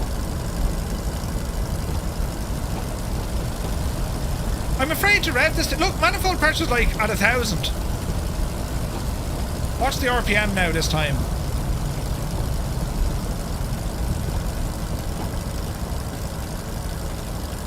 And I'll be careful with my acceleration.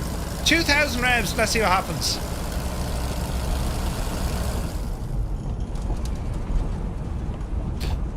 Am I forgetting something? This is painful.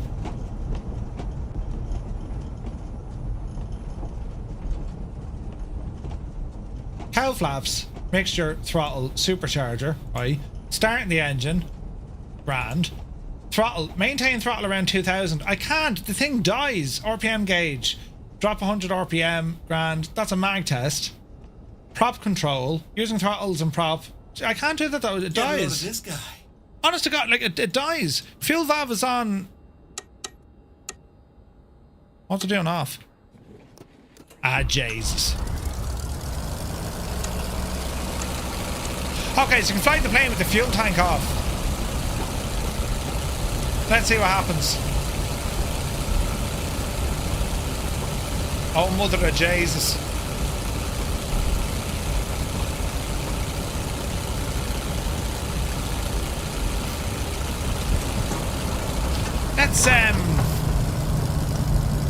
Let's just give this a moment now and just try to, you know, figure out what the hell is going on.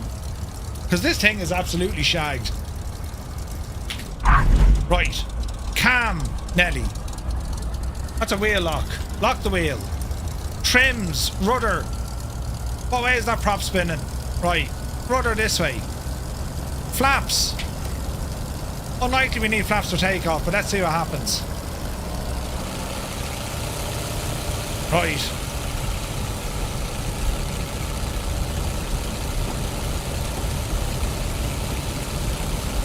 Small bit of back pressure. It shouldn't be careering off the runway like that though, you know what I mean? Oh jeez, there she goes. Easy.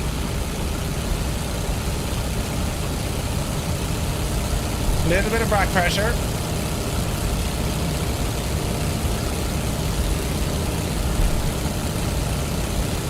Come on, Betsy. Come on, Betsy.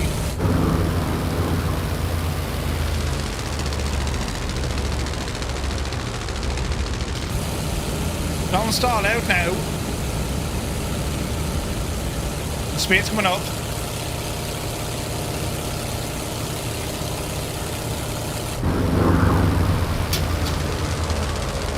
And there goes the gear.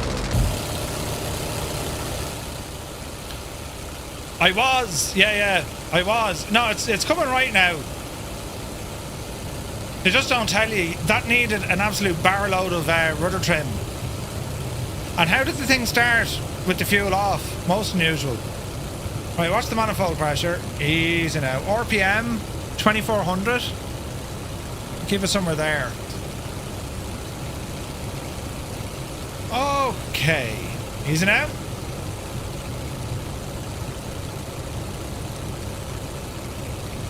Get a bit of trim. Better.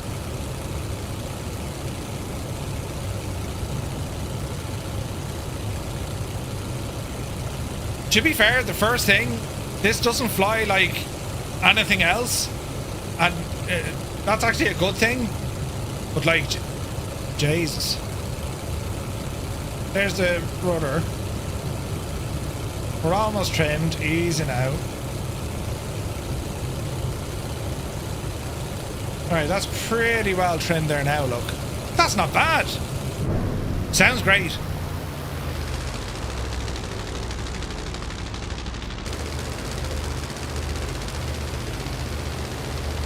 Sounds are very good, actually. Apparently there's an issue with the fuel, yeah. Yeah, I just had that.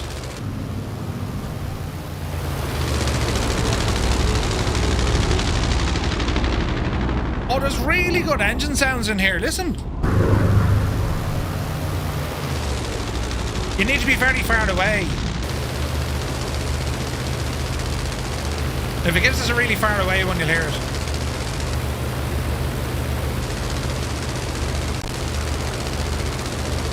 Right now. We'll do it the old-fashioned way, lads.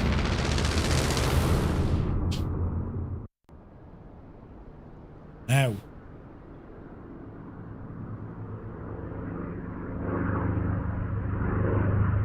Oh, that's good.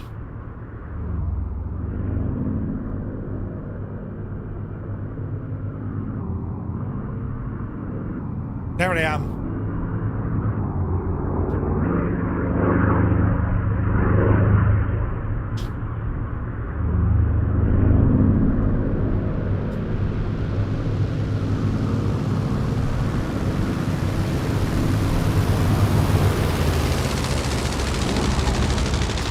Oh, those flyby sounds are awesome. They need to be tweaked. Because you don't really hear them close enough, you know what I mean? Man, that was really good. Yeah, it sounds good. It's a beautiful airplane. It's just, they need to fix bugs. A couple of bugs got into this. These switches aren't all moving. The fuel, I don't know what the story is of the fuel. And it wasn't that I was killing the engine. I was starting it and then the fuel kind of just bugged out. Weird, right? Now, does the supercharger work? That was in.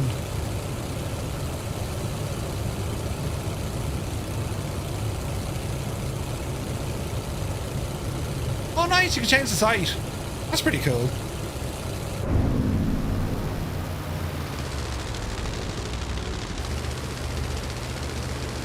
Oh, yeah.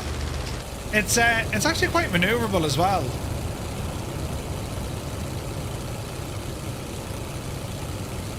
Nice. Right, let's get the speed up.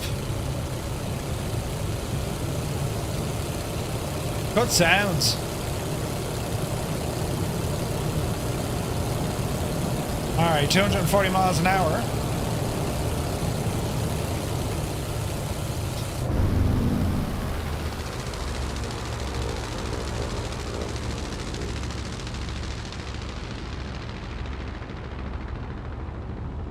Sounds really good. Do you know, it's lovely to fly.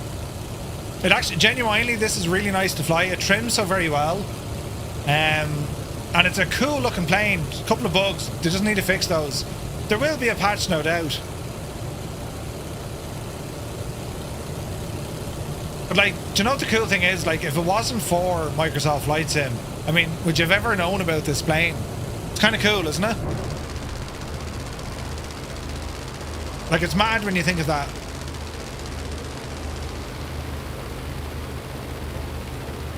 It's a pretty plane.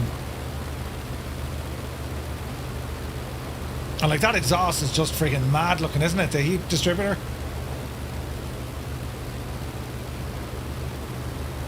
Wouldn't it be great now to get some machine guns with it though?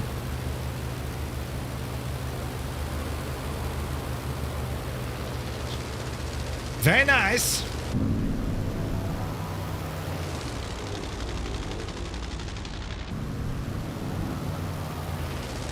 Again, if you get... Hang on now.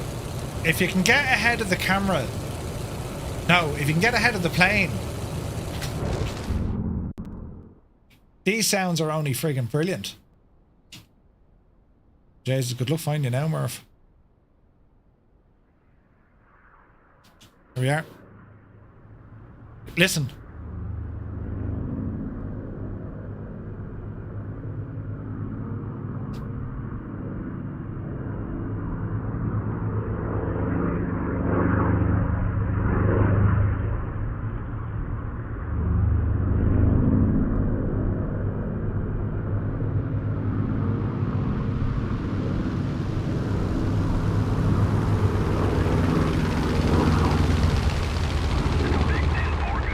Those sounds are deadly. Like, they're actually genuinely, they're deadly. QC Frank, dude, thank you very much indeed. 36 months. Cheers, buddy. Jesus. Now let me see. There was buttons down here, was there?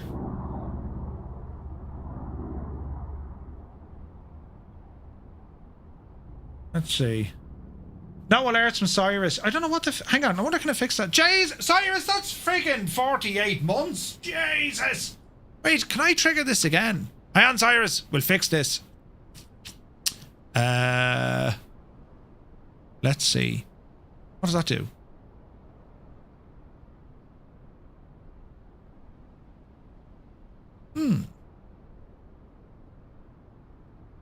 I can't... Can I not re-trigger the shagging thing? No. Jeez. Practical Geek is here. Good to see you. The Limbic's good to see you. Jesus, lads, I don't know what's going on. Cyrus T, thank you very, very much indeed. So, lads, the Commonwealth Aircraft Corporation, or company, and it is that of the Boomerang. I'm going to give it and me a bit of due diligence. I'm going to wait for an update, but I do want to fly that thing more. I think it sounds absolutely incredible. Cyrus says the moment is gone. She's a bit heavy on the old frames, though, but I think that's just the scenery loading in. Hang on now, Cyrus. Never say that the moment has passed. You know. For the moment never passes. We always go back to it. Cyrus T, thank you very much indeed. Friggin' 48 months. And QC Frank, thank you. For 30 months, man. Ow!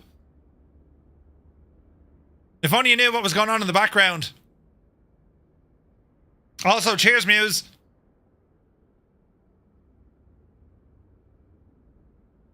You know what I'm saying? Cyrus, an absolute gentleman. Thank you very much indeed. Right, we're nearly there, lads. 2 more things to have a quick look at. Murph, you need to get out of your plane and dance. I dance like someone having an issue, you know. He was war on here in voice chat. Oh, was he? Was he giving... Oh, don't look at that, Jay. He's talking all terrible things in there. You lot pipe down now, acting them up. Right, I need to show you this because we're here checking out a scenery, friends. A scenery. And this is Appleton Airport, which is in Wisconsin. And it's a new release from It's an MRF. It's a new release from Simulations. So we're going to have a quick look around, because it just so happens to be the airport that we've based our Boomerang at, right? So, ooh, Jesus, we have some flickerage. Let's ramble over here first, because the flickerage stops.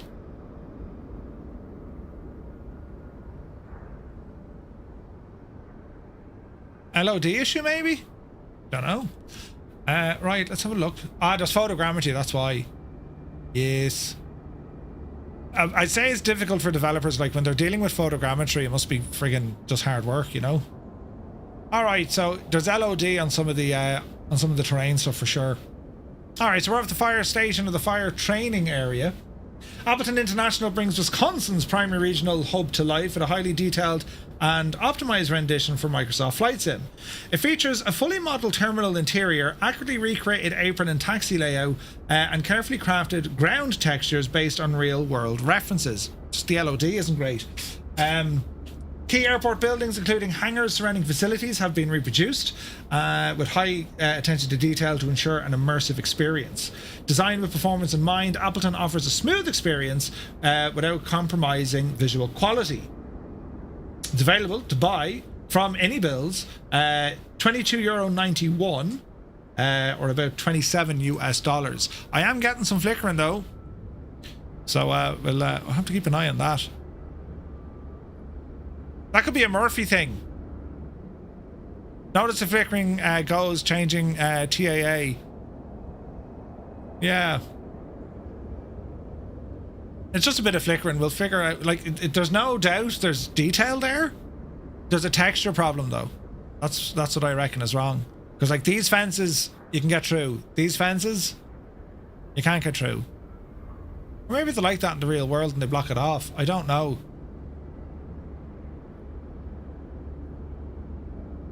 I don't like the way it's flickering though. So maybe it's a TAA or a DLSS issue. I probably won't do. I don't trust the sim enough to do that because it'll probably crash. You know what I mean? Anyway, like everything over here is perfect.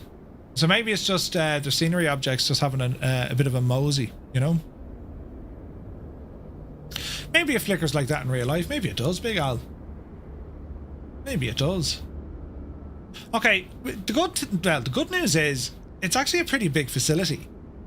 And as we can see, we have an FBO over here.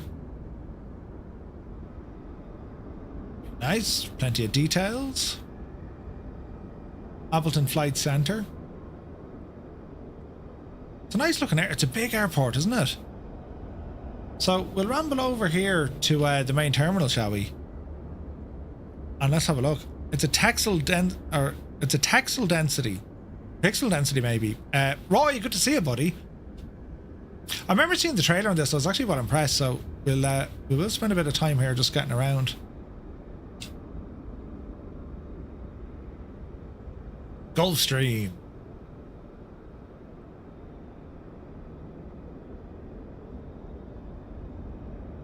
I'm getting vibes like kind of Falcon Field-ish sort of layout, isn't it? Sorta. Yeah, what's going on with all the flickering? Interesting. Like, there's tons of detail, I just can't get over the flickering. Frame gen, maybe? The airport has grown quite a bit in the last 20 years. Ooh.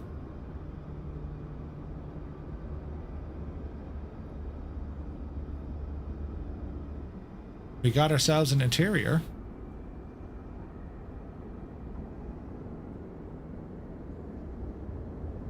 Nicely done. Nicely done. I say nicely done, but then you can't go through it with a drone camera. It freaks out a bit. That flickering is like wrecking me head. Into settings here for a second. What do you reckon? Frame gen? Or I'm on TAA, and like that should be without doubt the cleanest, isn't it?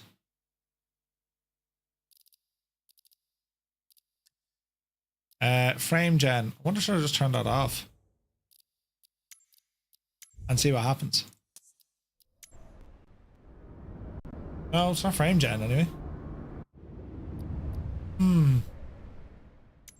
The plot thickens. No, go back one.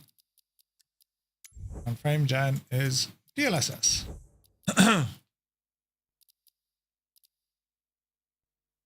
DLSS works a bit better.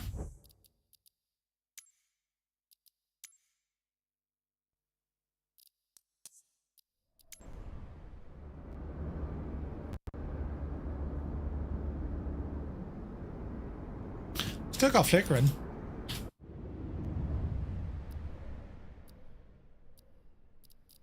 And Jesus, come on, will you? I lost my mouse. No, that's not right. Ah, Jesus. Confirm and TAA. Confirm. And save and exit. And resume. I've lost my mouse. This is hilarious. Right, there she goes. Yeah, I don't know what it is. I know defense is defense defo stopped. Yeah, I don't know. It's there's just flickering. I'll go back and talk to Simulations. If no one else has seen it before, well then it's a Murphy issue. Yeah, wait, you wouldn't have Skodas now in America, would you? Car details are actually really good, aren't they? Oh Jesus, hang on a second, I take it all back. It's an amazing scenery, lads. There's a Skoda and everything.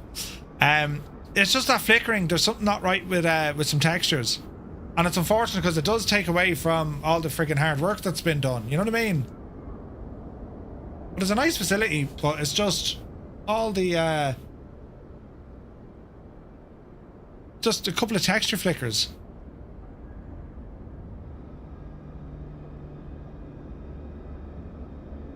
You know what I mean?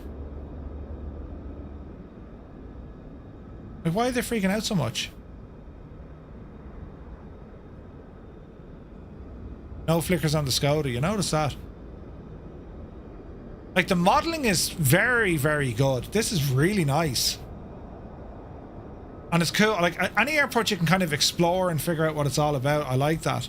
So, it's just the flickering textures. I'll go back to Simulations and just say, hey, I'm having an issue. You know? And again, it could be completely on my side. If anyone else has that scenery and if it's not doing what you're seeing here, well then, clearly then, it's a Murphy issue. Just look at the detail up here, look. That's nice.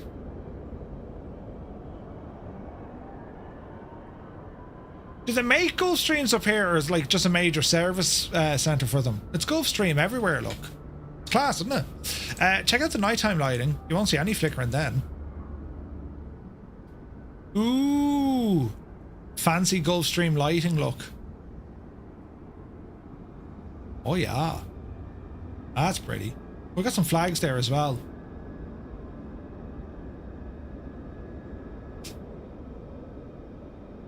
Yeah, the night lighting is nice, isn't it?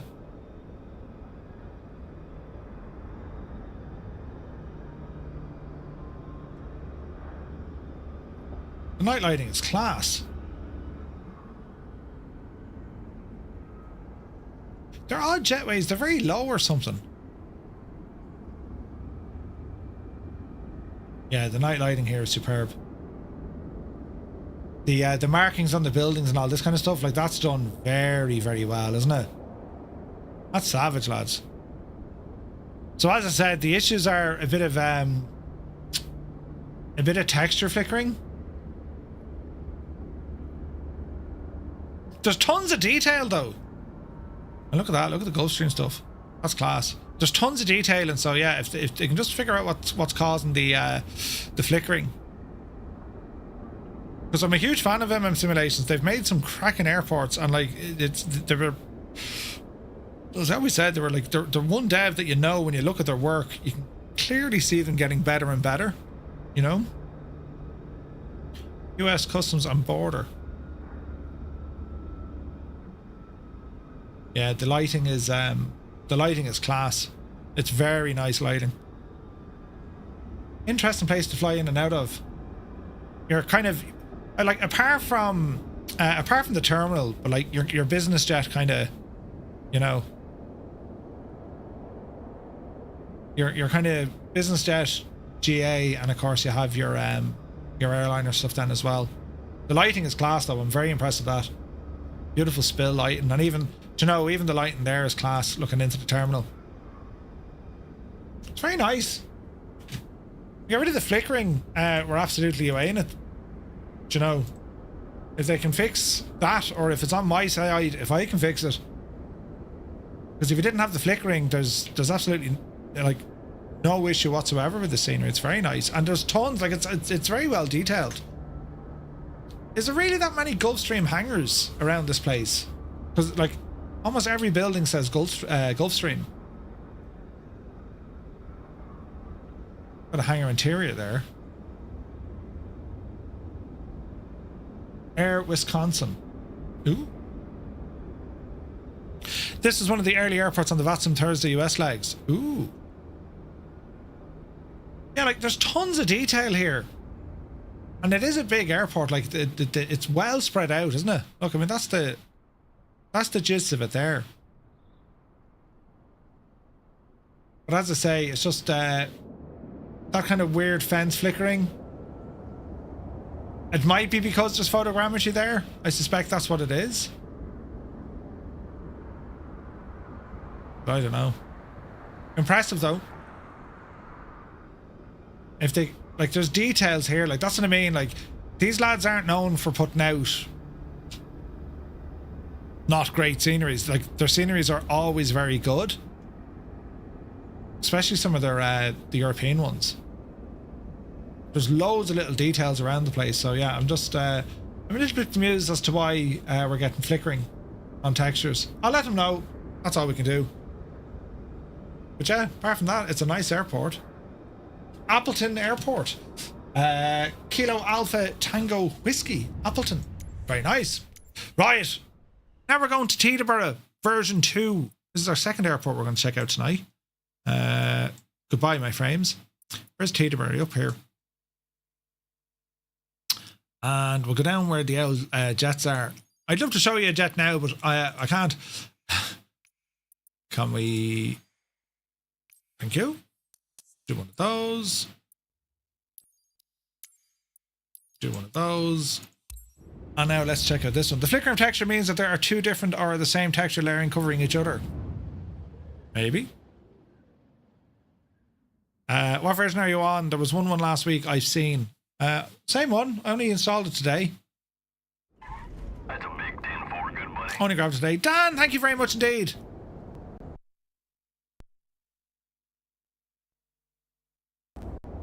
This plane is like just doing all sorts to my CPU. Interesting.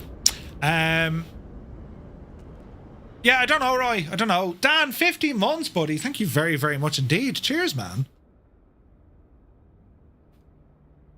Yeah, I don't know. That the old plane is under a bit of pressure loading in. Now, Teterboro version 2. I had version 1 of this airport from Dreamflight. And I was always impressed with version 1. Version 2 takes it all up a notch. So I want to spend a bit of time checking this one out, right?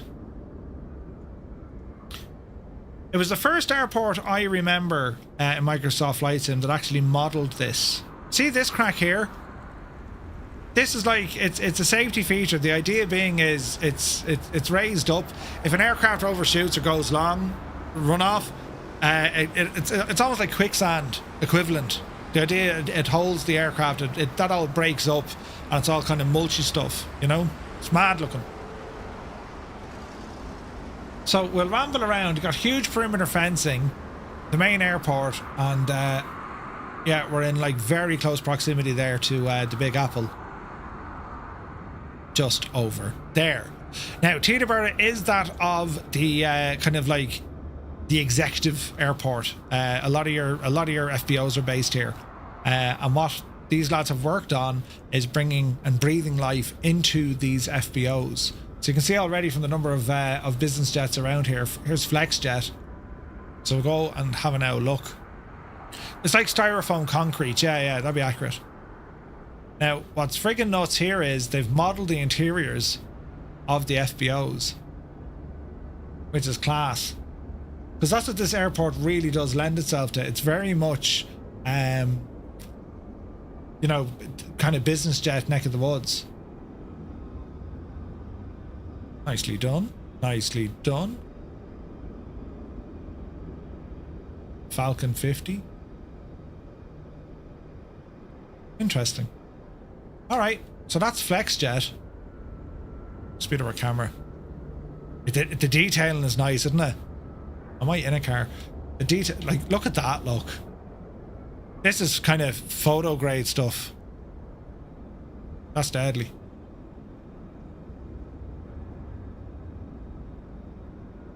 Since editing, creating sceneries, I got the same issues. There's two different or the same texture layering on top of each other.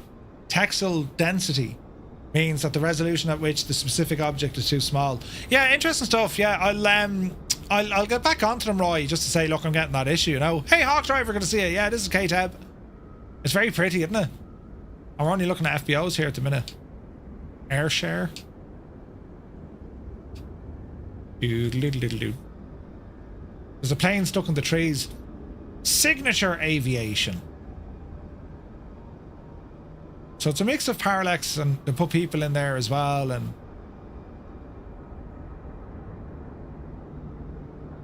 three strikes and you're out.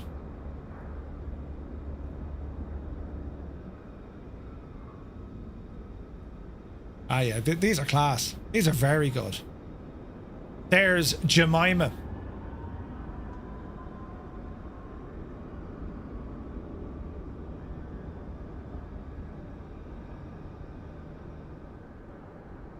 Buying your kid a jet.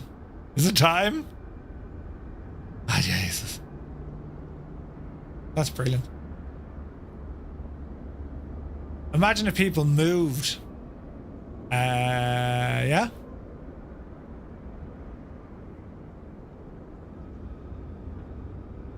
Yeah, just a little bit of weirdness with some of the trees. Alison Johnson in with the raid. Good evening, Alison. Welcome in, Raiders. Hope you had an awesome stream. We're just at the near the end, but we're checking out Teterboro version 2, and allow myself to introduce. Many buttons. Many buttons. Jesus. Alison Johnson, thank you very much indeed. 68 months. Jesus. Thank you very much indeed. Amy Hand, did you hear it? Ali, thank you very much indeed for the raid. Welcome in. And thank you so very much indeed for 68 months. That's insane. Hope you're well, missus. Hope you had a great stream. This is purely just exploring the place. There's beautiful detailing here. This is stunning. Absolute gorgeous. Look at the detail on the cars, look. Right, couple of FBOs. Goblin Zeus, thank you very much indeed. 64 months, man. Cheers, buddy. Thank you very, very much indeed. This is lads. The legendary is out in Legends tonight. Very kind. Very, very kind. We had a really nice flight tonight. Berlin to Copenhagen and Prague. Ooh, nice. Very nice. I didn't have an issue at all with the Boomerang. Flew perfectly fine with no issue at all. Yep. Went well. All is well. This is class, man. All the FBOs here. Like, it's proper go exploring Teterboro, which, like, unless, like, you're able to fly in and out of here, you just wouldn't get the chance to be able to do this. Right. Signature hangars. Oh no! There's a textured car!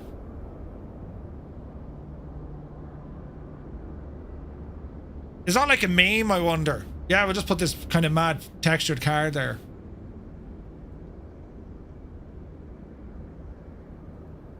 Jesus, the detail is savage, isn't it? Like the accuracy, the layout. No, it's another textured car. Jesus. Same way Jim Lovell didn't have any issues with Apollo 13. Yeah, right? Jet Aviation. Oh no, there's one of them, look. Ah, jeez, the state. That's ridiculous.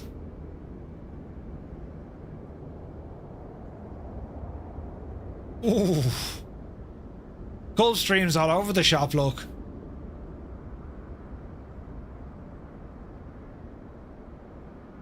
I must say, it's incredibly well detailed, isn't it? Like, this is exceptionally good texturing. And the lighting and just the general vibe of the place. It's very realistic looking. Isn't it? It's all FBOs and that, and like, it's this is deadly looking. Signature Aviation. I suppose Signature must be the biggest FBO out here. NetJets are here as well. Ooh. And aircraft in the hangar, look. Oh, hang on, we'll have to do nighttime here. Look, this is absolutely superb scenery. Ah, Jesus, look.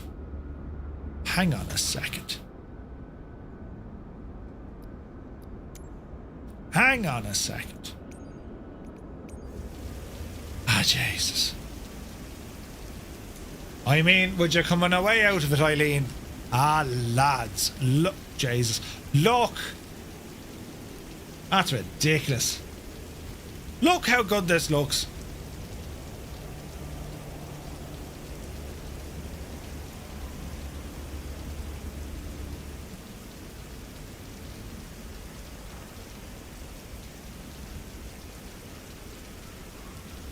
I hope you can remove those statics. I got this through. It's funny. I bought it on Sim Market and you install it through Contrail, which was strange. But yeah, I need to go reading through it to see. Can you? I imagine you can. Then again, like, it's not the sort of airport that's going to be empty. You know what I mean? Is it available? Yeah. Oh no, you can buy this. Jeez, look at the reflections. You can buy this right now. It's out.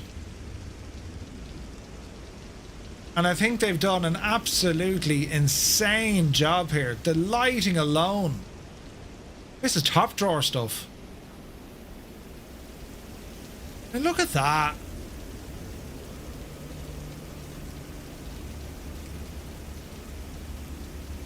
Homewrecker says, Murph, where did we come up with the name the Fireflies?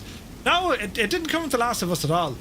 Fireflies came from, we were flying one night, and when you look at the nav lights of an airplane, the red and the green, it looked like fireflies. Someone in the chat said, they look like fireflies, and from that day on, we were known as the Fireflies. You know? Yeah, I think, does a textured vehicle having a laugh, that purpley guy, but apart from that, oh jeez, look at Atlantic here. Look at the lighting. Ah, lads. Look at that. That's fantastic. That's excellent.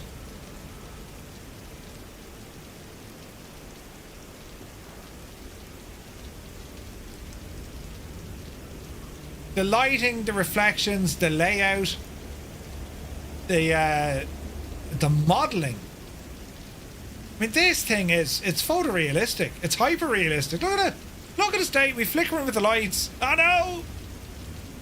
But it's impressive, isn't it?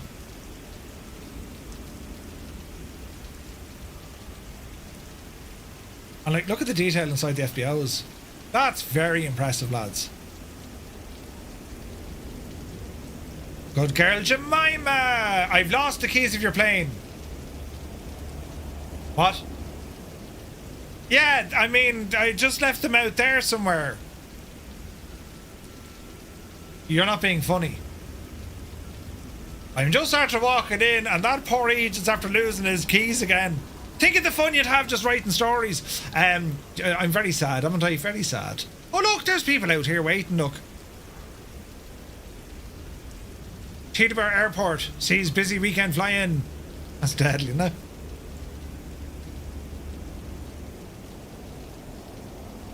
Jesus, don't mention Mary. Do you remember Mary? You do? Jesus. That is insane reflection work. Like the whole facility, the lighting, everything. They've absolutely nailed it here. I'm highly impressed with this. Look at that, look. I mean, just look at the heck of it. It's beautiful. Jeez, what's out here, look? Chick-fil-A for the win. Texas Road. Brilliant Texas Roadhouse. There's BJ's. There's a Walmart. Brilliant.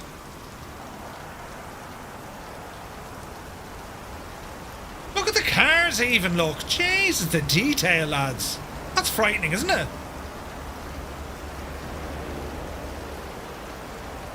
Isn't it real looking? There's a Costco there as well, look.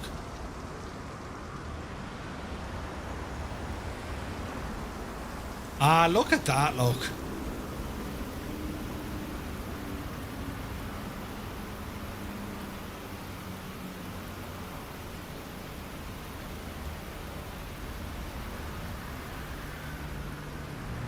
What an insanely well detailed airport.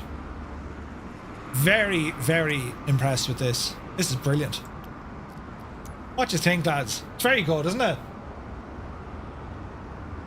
So, Teterboro version 2, it's available right now. You can pick it up on Contrail or on Sim Market.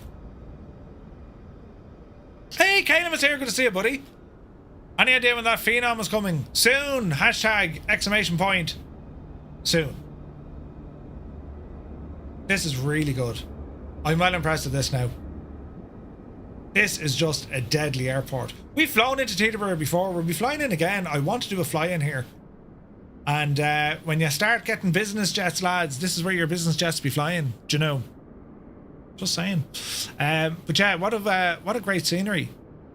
They've absolutely knocked it out of the ballpark with this one. Dreamflight Studios. It's version 2. And where is this now? You can purchase the airport from Contrail, $17.31 US.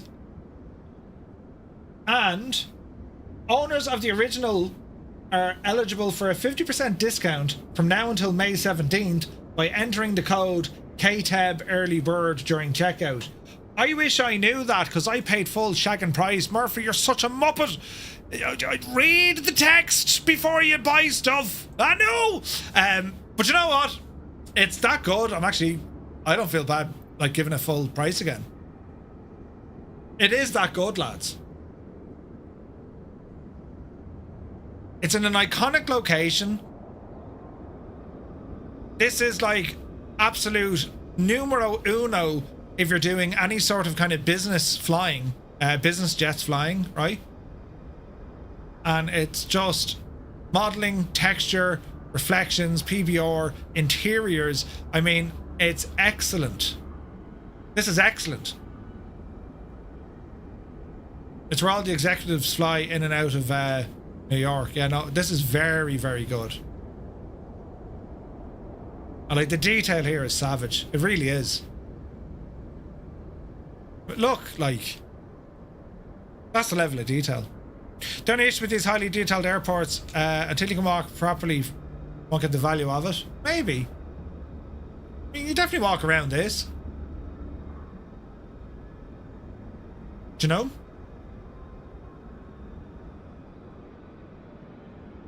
And then, like, look at that skyline. Like, I mean, for crying out loud, lads. A duck walk, yeah. Right, excellent stuff. Right, ladies and gentlemen, I want to thank you very much indeed for tuning in. It was a bit of a mad one. I have to go back on two things. I want to go back and work more on that boomerang, because it sounds so good, and it's actually really nice to fly. So there's a couple of quirks, a couple of bugs, but I still think it's a really nice airplane. It's a fascinating airplane. And then Simulations Appleton, I need to have a gawk at that as well, because I'm just getting these weird kind of texture flickering. So I'll go back onto the developer to say, hey, does the thing we need to do. In terms of the add-ons tonight, though, I'm really impressed with Teterboro. This is brilliant. Performance seems to be absolutely fine. No stuttering, no messing, and it's to me, it's an airport done very well done, very well done. Great texturing. It's just class looking. Do you know? So yeah, delighted now that this is out. So Massive shout out to Evan, who joined us earlier on from FlySayInTensity.ai Expo, leading up to FlySayInTensity.ai Expo coming up in June. And again, if you have any questions, lads, do be sure to hit them up on the Discord or check out their website, or you can ask us. And we have our own little FSExpo meetup channel on Discord. So that's it until tomorrow. Tomorrow morning, we're back live streaming at 11 o'clock or 10 o'clock Zulu time. We're going to be doing some on-air company with some virtual airline setups because I nearly forgot. Hang on, don't go anywhere. Jesus. So on air, you guys have watched me showcase this thing. This is the upcoming on-air companion, right? There's probably be an update for this. You guys seen me showcase this. This is going to be made available as a beta on May 18th. You don't need to change anything. There's no different reinstalls or any of that jazz. The interface has changed, and it's a rolling beta from May 18th. Next week, this is going to be made available. Anyone can sign up for the beta, and these are all the different changes that have gone in. So they've been flat out busy. But what you'll notice in particular with this and how it works, it's the speed. Everything here is so fast and snappy, and it's absolutely class. Like, you want to enter your company, boom, you're in. It's a very nice layout. We were showcasing this last week. Your company is safe. There's no changes being done on the back end. This is purely all on the front. So it's going to be available on May 18th. So we'll cover this again next week. This, what you see here, is going to be available to you on next Monday. We'll check it up again on Wednesday. But I love this new layout. You know, no, Katie, this is on-air company. It's effectively a career add-on that you can get for Microsoft Flight Sim or X-Plane or any sim, and you can be a single pilot, owner operator. You can join an airline, create your own airline. You can hire pilots, hire aircraft, buy aircraft, lease them, rent them, repair them, refuel them. You have to pay for landing fees, or you open up your own FBO, like what you see here. Open up your FBO. You can sell fuel to other people, offer maintenance to other people. You can fly other people's flights, and very soon you'll be able to build your own airport, open your own airport. And then you've an entire industrial tycoon stuff going on as well, where you can build factories, and it's incredible. It's incredible. Is on air. It's loads of fun. So we'll be having a look at it more tomorrow anyway, because we're setting up a virtual airline. So anyone who's using on air will have Firefly Air operating on. That's the plan. We'll have it operating tomorrow. All going well. And then hopefully then tomorrow night, if I'm back, we're going to be flying out of San Francisco over to Payne Field. And then on Friday, we are live streaming in Indonesia. So still plenty of flying left this week, lads, but I want to thank you very, very much indeed. Shout out to Gibbo Ireland as well, with all the new designs over on FlightSimTees.com. Do be sure to check them out, lads, because it is very, very, very nice. Saturday night time. Sorry, Muse. There you are now, Muse fan. Is that nice down now? You're looking down. You're looking away down now, sucking away like a big sucky calf below, looking at the New York City skyline. Right, brilliant. And yeah, class looking, class. This will go well with the 300E. Yes, it will. Absolutely. Right, lads. Thanks a million for watching. We'll see you tomorrow, and yeah, have a lovely evening. Till then, you take care.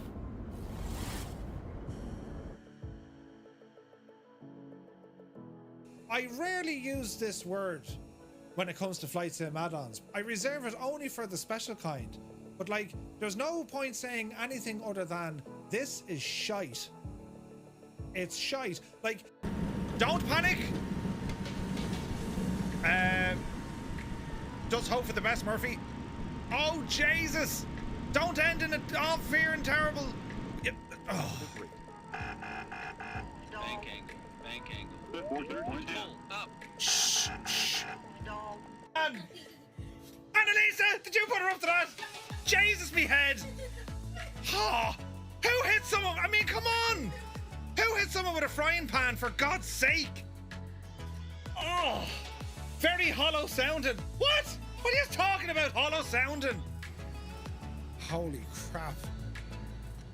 Holy crap, holy crap, holy crap. We're going in. That's it. There's no turning back at this stage. Jesus, mind the bears. So look at this big Aegis. Oh no, we're into dying. Quick, get out. Oh no, we're Jesus. Oh, Kane Lafford flew into the side at 100 knots. He just literally bounced off it and ended up over here. Someone has to clip that, lads.